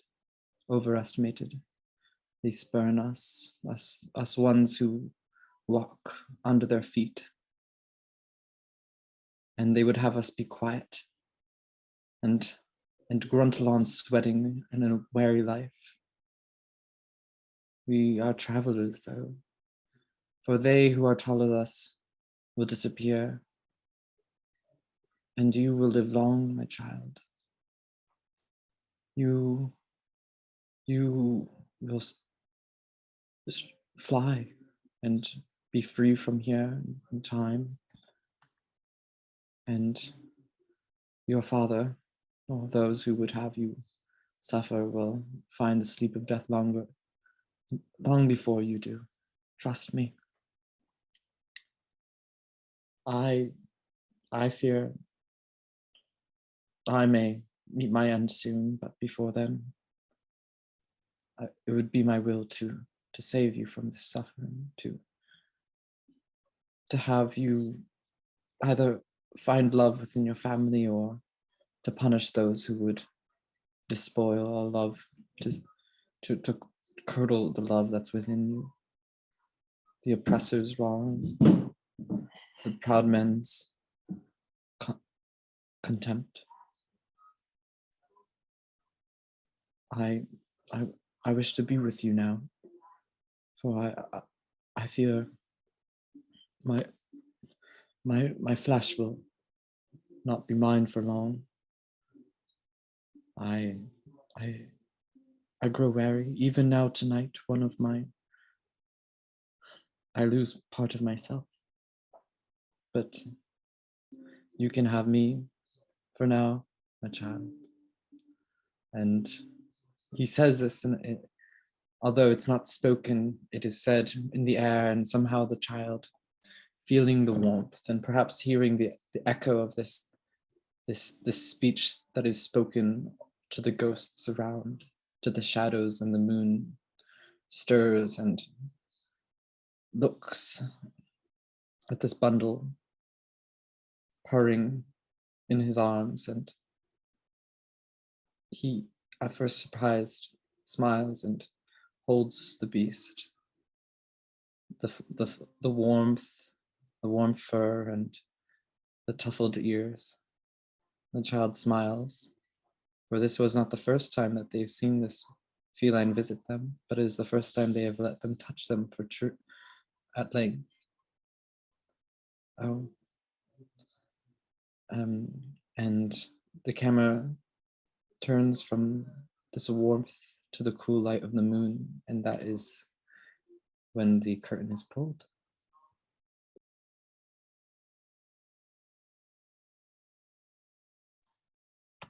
We cut away. Yeah, we cut away to the attic of the house where Countess Annaliese enters. Is Kazoku entering by her side, or like is Kazoku perched on?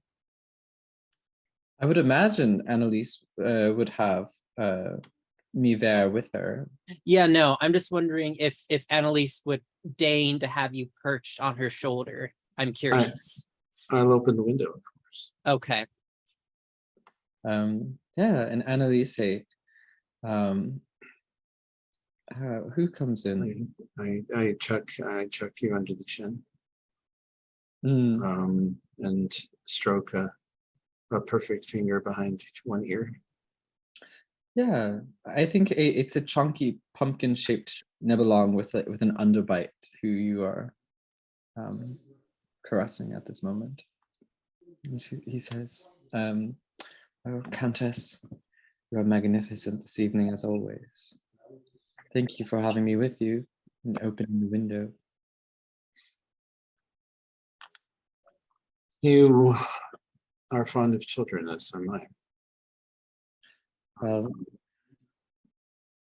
perhaps not in the same way. No, not at all in the same way. But this one came close to death, and I feel that.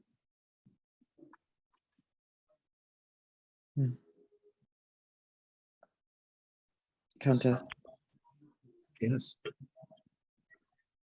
a question. You muted yourself. We are in the residence of. We're at the Beals up in the Yeah. in the attic nursery. Oh yes, okay. I see. I would prefer to limit the suffering that occurs around me. Oh, I prefer to end it altogether.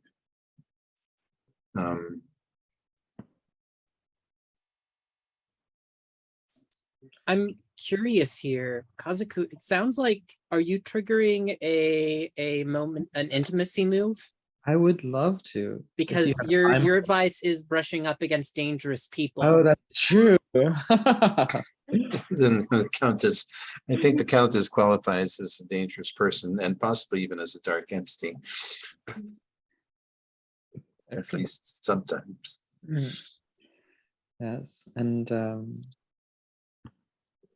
I do. I brush up against you, and I feel this warmth from you. This is this life that is more alive than most who walk. And I purr, and I share my joy with you. This is a rare occasion.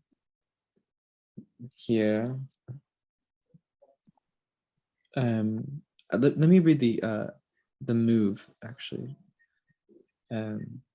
When you have an intimate moment with another hunter while one of you is engaged, make clear in a public position. If it's your advice, you also stumble on a clue or invite the other hunter to ask about your past. Okay. Countess. What?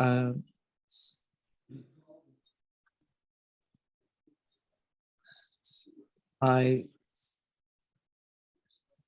enjoy our times together, and I fear they may not be forever. No. You'll go one by one. I guess the only thing I might ask you to do is to call me when it's your time or times.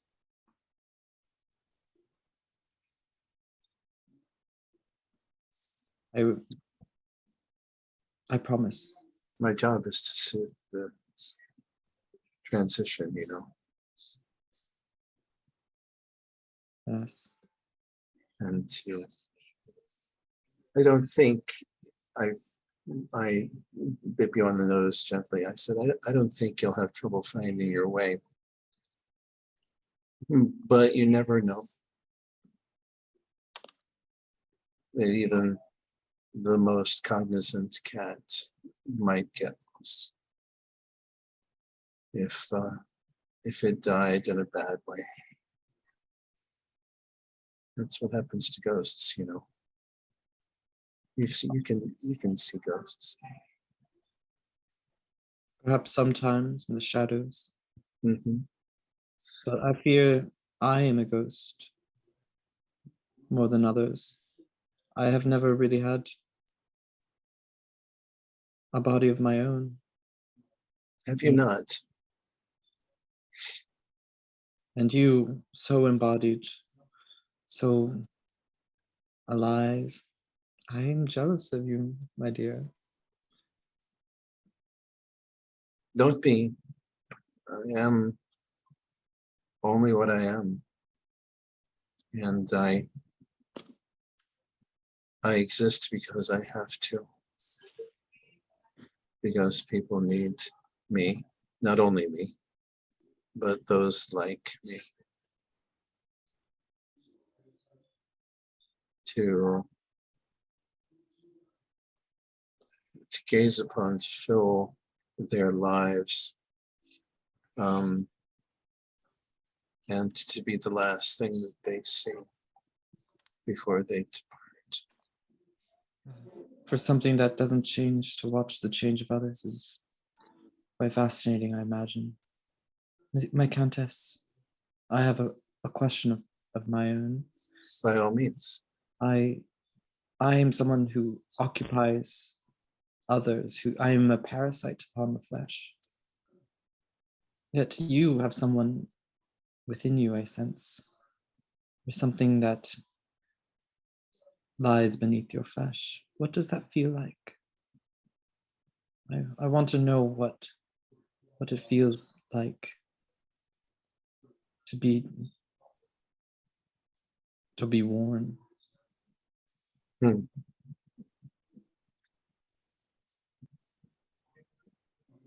You want to know what it feels like, what I am made of? I want to know, I sense there's a presence here other than just us. There is. You're a little more alive than usual. I don't even see how that's possible.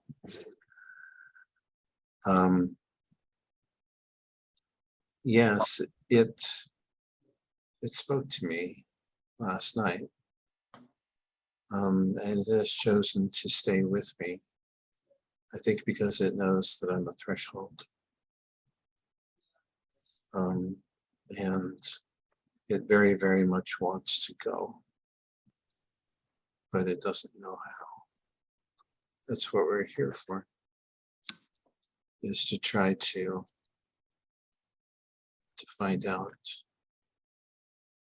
how this one can go, because it's doing no one any good here. Cool. I can placate it for a while, but soon it will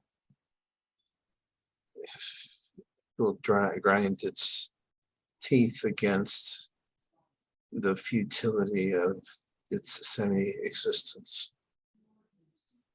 Well, and harm someone again. I hope you just know, Countess, that you are not alone.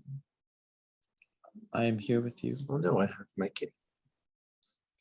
And you hear mew, and the cat jumps onto your shoulder and drapes around you like a shawl almost, and drops down to your feet, warming you. So I'm curious here, Kazoku, which of the options are you going with for this moment of intimacy? Sounds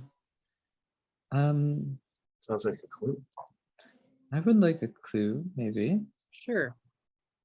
And for that, you declare what the clue is. The only thing is that it cannot answer the one of the threats. It cannot actually answer the question, but it can be anything otherwise. I think it is the fact that it is drawn to, the spirit is drawn to the Countess as a threshold. Okay. That's what she represents.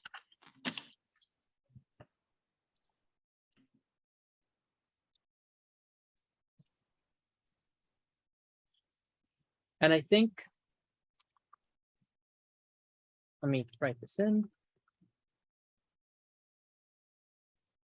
I think that as you're climbing about the Countess, a kind of a sweet melody plays over the room of someone singing. And the baby in her crib giggles as the lullaby goes through its notes. It's a song you don't understand or recognize, either of you. And I think it takes several moments, Countess, before you realize that you're the one singing it. And I think on that, we'll cut to the first part of the unseen here.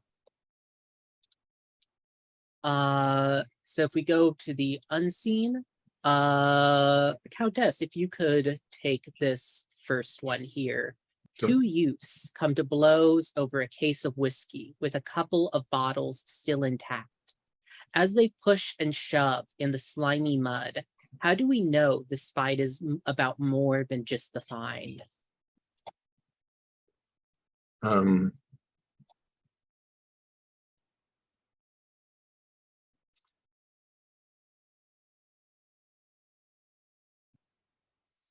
We know that it is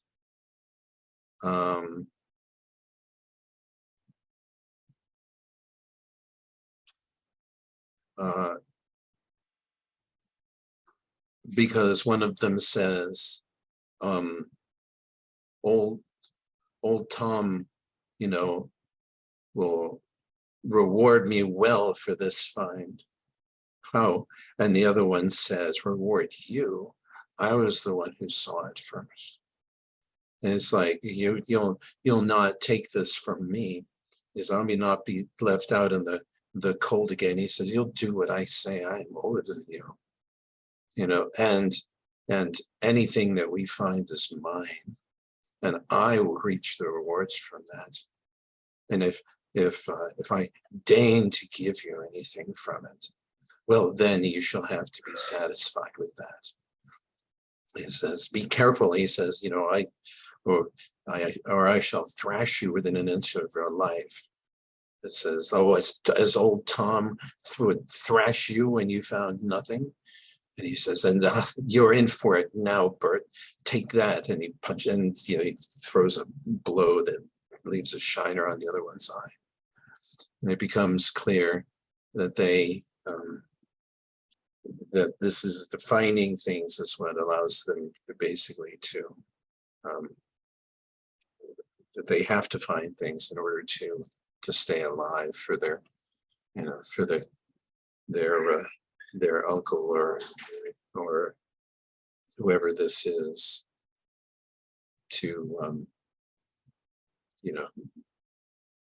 to feed them and justify their existence.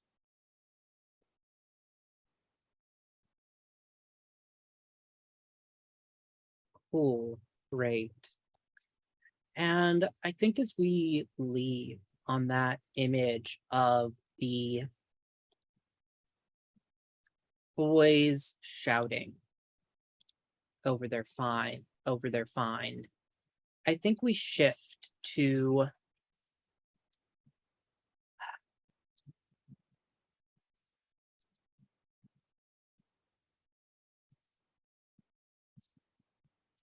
I think we shift to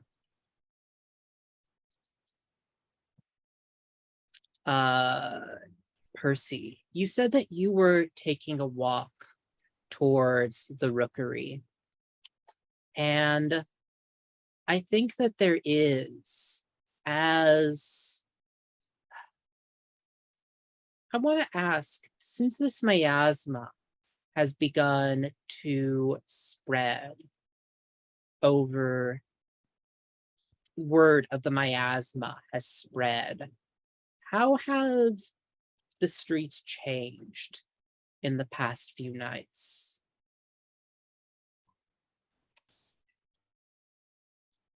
It's interesting because Taliesin has found that all in one circumstance they have become both very empty but also very full. There is a lack of people, but there is a fullness to the streets that bids the bubbling of something else.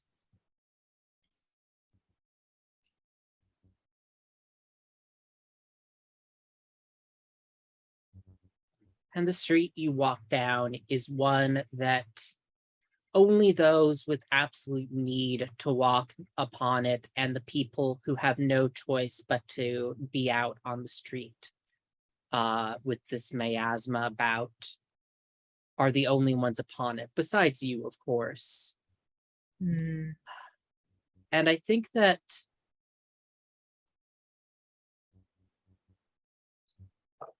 as you are like walking down the street, it's almost with a spontaneous like eruption, like of a clog somewhere in the kind of, because many of the rivers of London have basically been built over. They're still there, but they're under the ground. And I think that there is just this spontaneous eruption of a clog somewhere, of water begins just gushing out from the stone and dirt of the ground, and it just smells of the toxins and poison of the river. Mm. Several of the people scurry away, and you can practically see a fine mist coming up from this water. What do you do?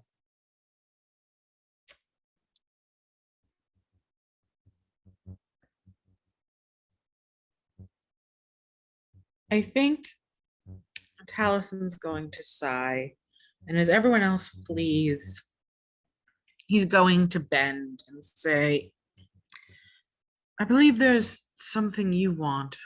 It has to be. Why else would you rise if you do not wish for something? And he's going to reach his wrist up to his own mouth, and with an eye tooth far too sharp, will cut into it as he goes into his rites of salt and smoke. Great. As he, lets the drops of blood just fall from his sort of cut open wrist into that miasmic water. Great. And what are you trying to do here with this ritual? So I think he is trying to communicate with something that he does not share a language with. Great. Right. Is there a room, or should I just roll dice? Yeah, you can also just roll dice if you want, but let me pop the room. It's over in the information tab, but here's also the room right here. Okay. I never remember that it's in the information tab, but I should write that on a sticky note somewhere.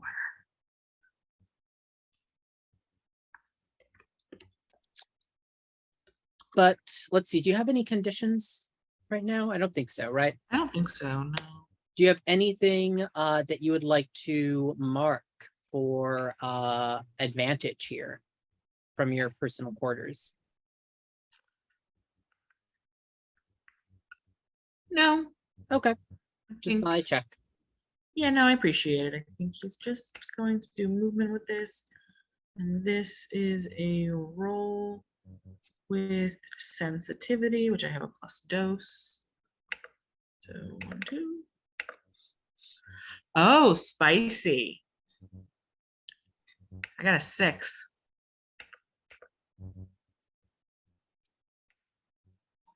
Okay, on a 6, and is there anything for your move here that It doesn't say anything. okay. So I just wanted to check. Sometimes moves have like a Mhm. specific thing I should do. But you were trying to communicate. Yes.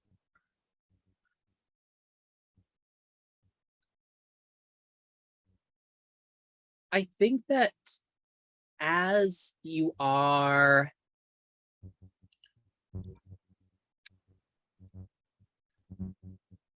as you are kneeling over it, I think that there is a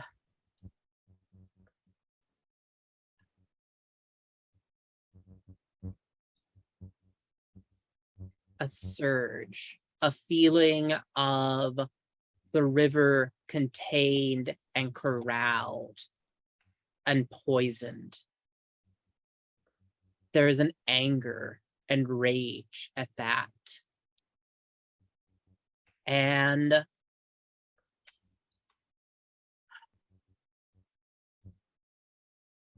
I think I would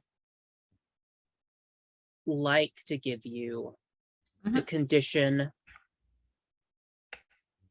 River's Rage here, as you feel an alien anger fill you. Okay. And Where I do we? conditions are I believe they are right next to your character portrait. There are 3 slots there. Basically, you can have there. 3 conditions. If you have 3 conditions and I ask you to mark a fourth, you have to mark a Janus mass to prevent it. Okay, and I apologize. Can you repeat that real quick? You can have up to River's Rage. River's Rage. Okay, so River's Rage. And I think that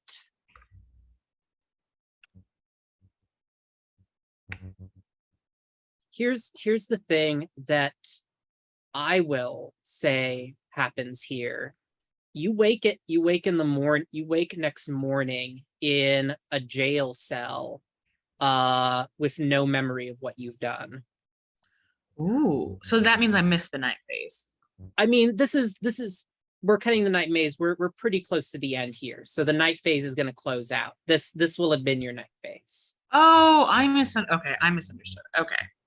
I thought we were still in dusk because No, we're in the night phase. This is the night phase now.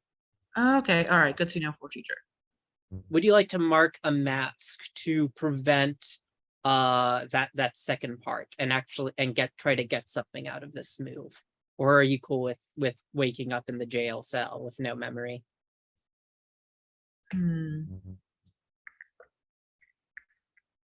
Oh, somebody already took the gilded door. Yep. Beat me to it. Okay.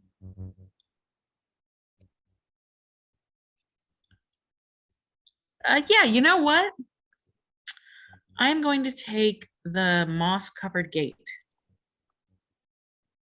Oh wait, sorry, real quick. Do we only get to do one of these?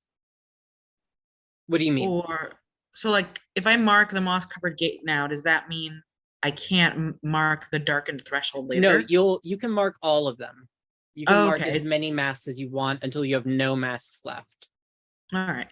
So yeah, I'm gonna mark the moss-covered gate. Okay, so I'll put the coven into play, and we'll see what that happens with that. Yeah, the keeper should immediately frame a scene showing that the coven has arrived in London. Yeah, I think that that's exactly what happens. Like, I think that you feel this rage fill you still. You don't black out, but I think that we'll get into what an idea of what will happen there. Okay. But yeah. as the actually, I think that that's exactly what we'll do. You feel we get the sense that you have that something, just as this fills you. I think for communicating with it, let me just see here.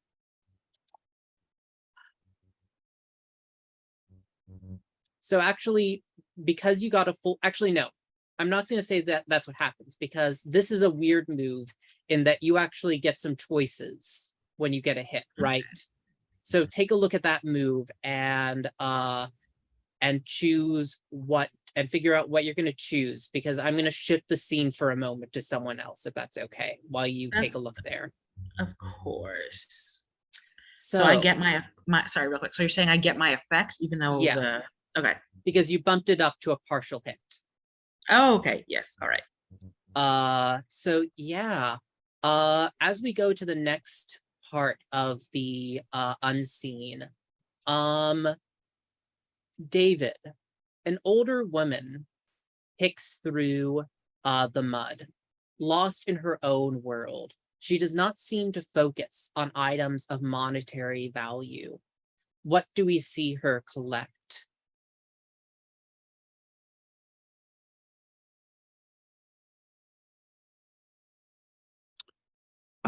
I think that we see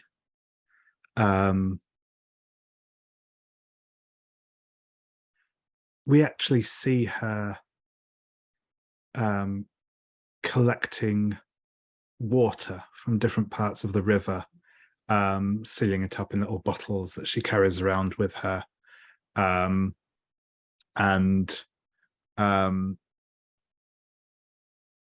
just sort of looking at them, and to the untrained eye, it all just looks like muddy river water, but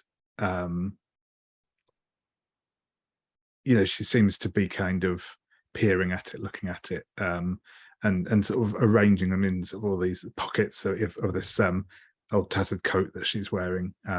She sort of jangles as she walks with all the bottles inside. Cool. And I think to kind of actually collapse together your two ideas that you had for the night phase, we open as the lantern light falls, carried by a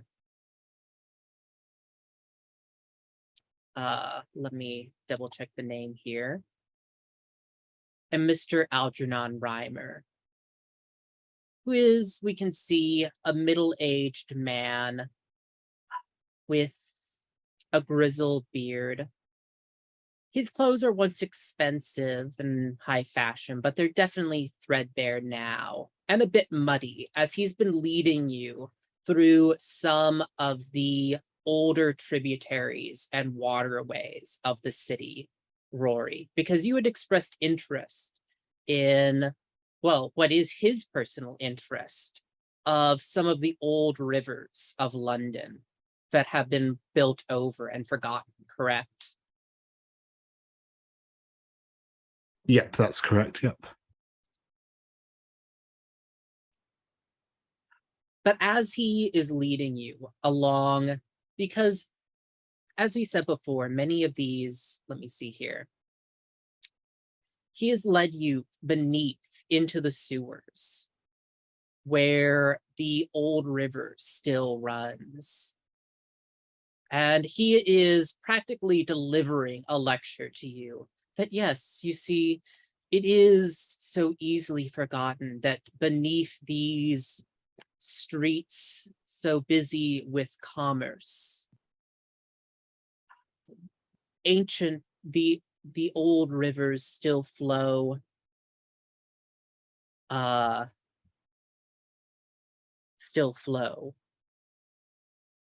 It was something that the Reverend had been asking me about. There's a sort of poetry to it, as dirty as things may be down here.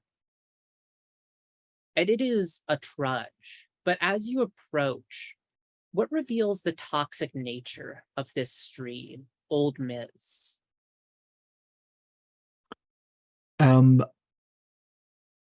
I think we see that same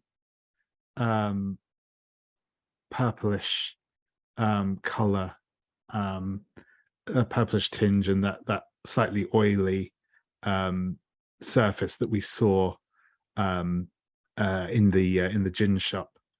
So perhaps what was causing that is just the water that she uses from here, and I think we see kind of again a few sort of discarded bottles and that sort of half submerged in the water that are and perhaps the poisonous discharge from those has been part of this, or maybe it's just a sign of the general pollution of the river. Right.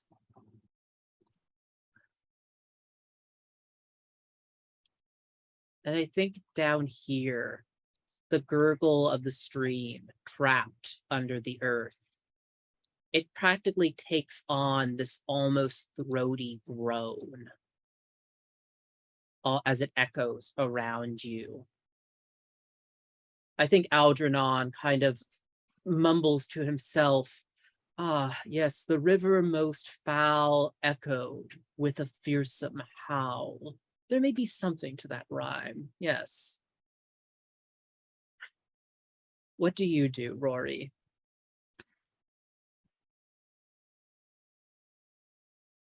I think Rory is going to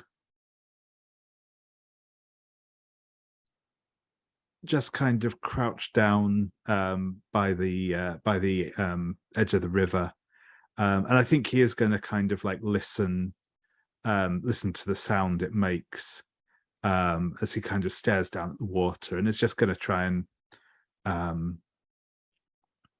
see what he can hear in the sound of the river.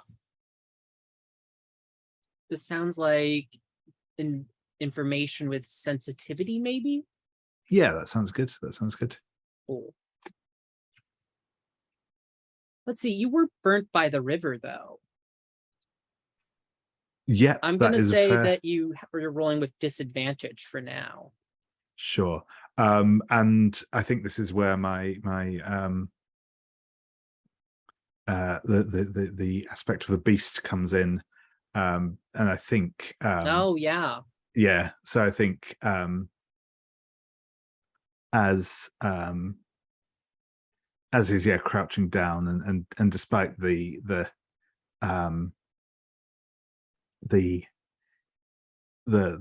previous encounter with this river water, I think his ears prick up as he listens carefully to its song, and puts all other thoughts out of his mind. yeah. So that's now you're rolling flat with sensitivity. Yeah, that's right, and that is an 8. Cool. I think as you are listening here,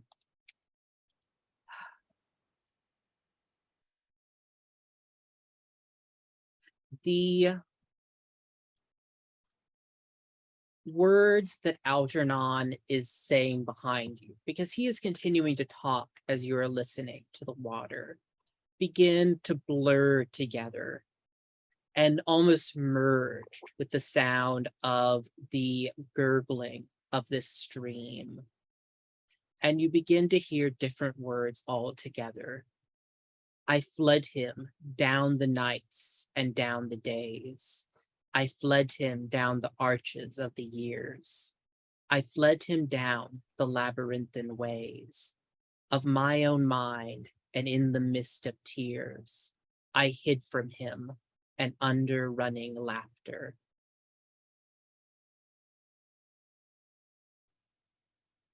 And I think that there's a moment where you suddenly feel a hand on your shoulder. I say, did you hear me, Mr. McClellan? It is getting awfully late here. You've been staring at the water for well on an hour now. The time must have quite gotten away with me, Mr. Reimer. Yeah, perhaps we should be getting back to the surface then.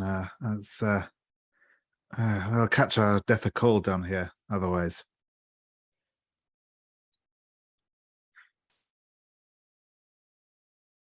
Of course, of course. And I feel like it's almost a tiny bit, almost as if it's a warning. A piece of a priest's cassock washes up by your foot as you walk away. Or vicar, I should say. And I'll copy out that poem I just read so that Cool. later, once we're wrapping up. But Sure thing. I'm gonna switch back over to you, Percy. What were you picking for your ritual? So it was to speak or communicate with something that you do not share a language with. So he was trying to communicate with whatever was rising up this miasma from this water. Mm-hmm. And what was the side effect? Because I think that on Oh, yes. partial. Yes. I think the side effect is the magic draws immediate unwanted attention. No, the clue was the poem. Oh, that's why I was saying I'll copy it in so that we can have that.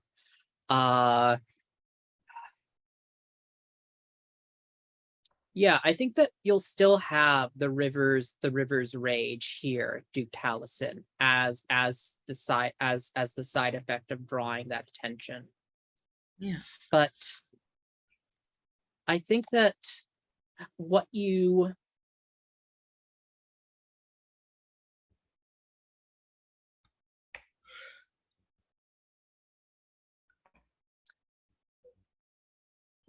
almost see as you're filled with this, almost this feeling of anger that isn't your own. You look around and up, and it's almost like your senses are heightened by this feeling of something other filling you. And it's then that you notice on all the walls of this alley surrounding you are scratched just barely, you had not noticed before, are the words Thamesis, Mother of Rivers. Mother of Rivers. Scratched over and over again all along the walls.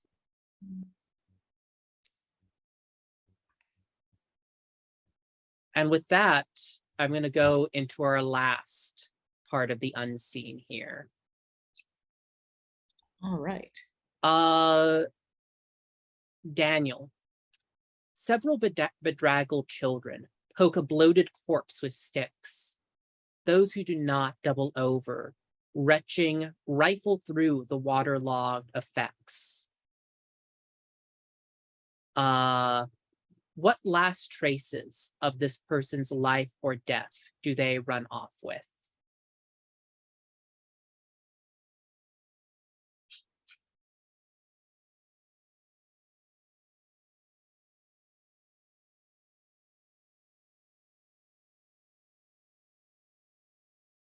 Or sorry, not Daniel. I don't know why I was thinking there was a Daniel. Brandon. Sorry. Oh, I'm sorry. I was for some reason thinking there was a Daniel, and then I realized no, there's not. The last traces of the person's life or death that they run off with is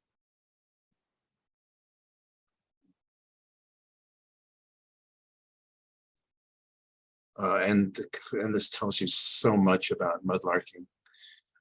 He has a piece of cured bacon, wrapped in a rag that was stuffed in his pocket, and the children, practically fight over it, even though it's it's old, it's stale, it's half rancid, and it's been sitting in the river water, for an unknown period of time, but it's still by their lights edible.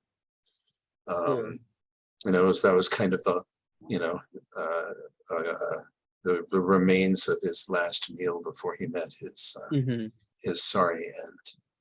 And I think the last moment will end on Countess Annaliese. You realize now, as you were that you are singing this lullaby to the baby without realizing it. What do you do? Remember it. This is definitely an information move with sensitivity here then. All right. Because it is a melody that you do not recognize at first. Perhaps you'll remember it, perhaps you'll remember someone else's memory. That'll do. You don't have any conditions yet, right? No conditions. Yeah. Lady Annaliese, you can use any of my I know. items. And so I wanted to look at them. Just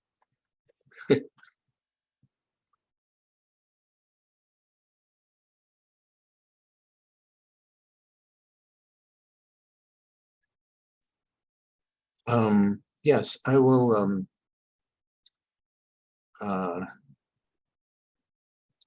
there's a book, there's a small book of lullabies in your very tall bookcase.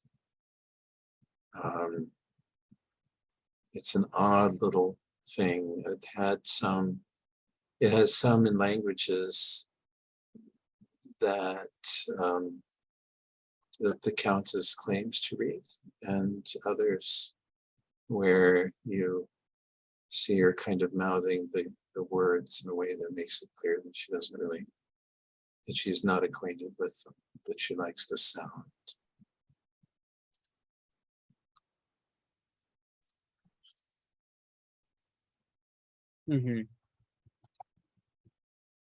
Cool. So roll with advantage for me with sensitivity.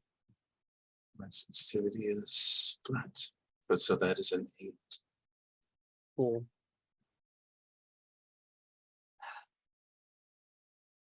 I think that as you're trying to remember it,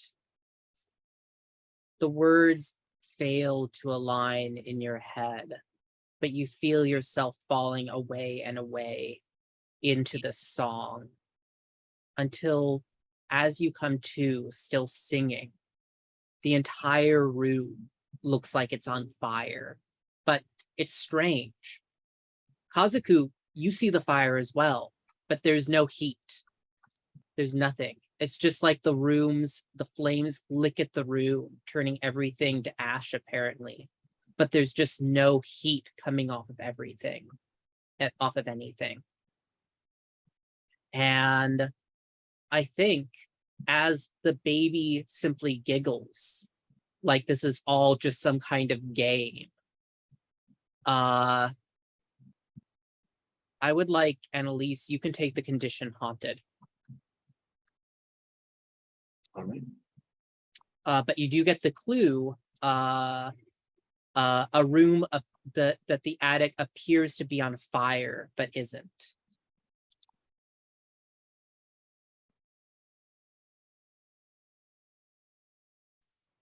And I think that's where we'll close out the night phase. But we do get one more image as the fire burns. A fog comes over London, as Rory McClellan seemed to have recalled something about witches appearing with fogs. It rolls over London, and a townhouse, one that had been burnt down years ago. There's one moment where it is burnt down and destroyed, and another where it is whole again. And something new has arrived in town, something of power. And that's where we'll close things for the evening. So cool. Thanks, everyone. I had a lot of fun here this evening. I look forward to playing with everyone again next week.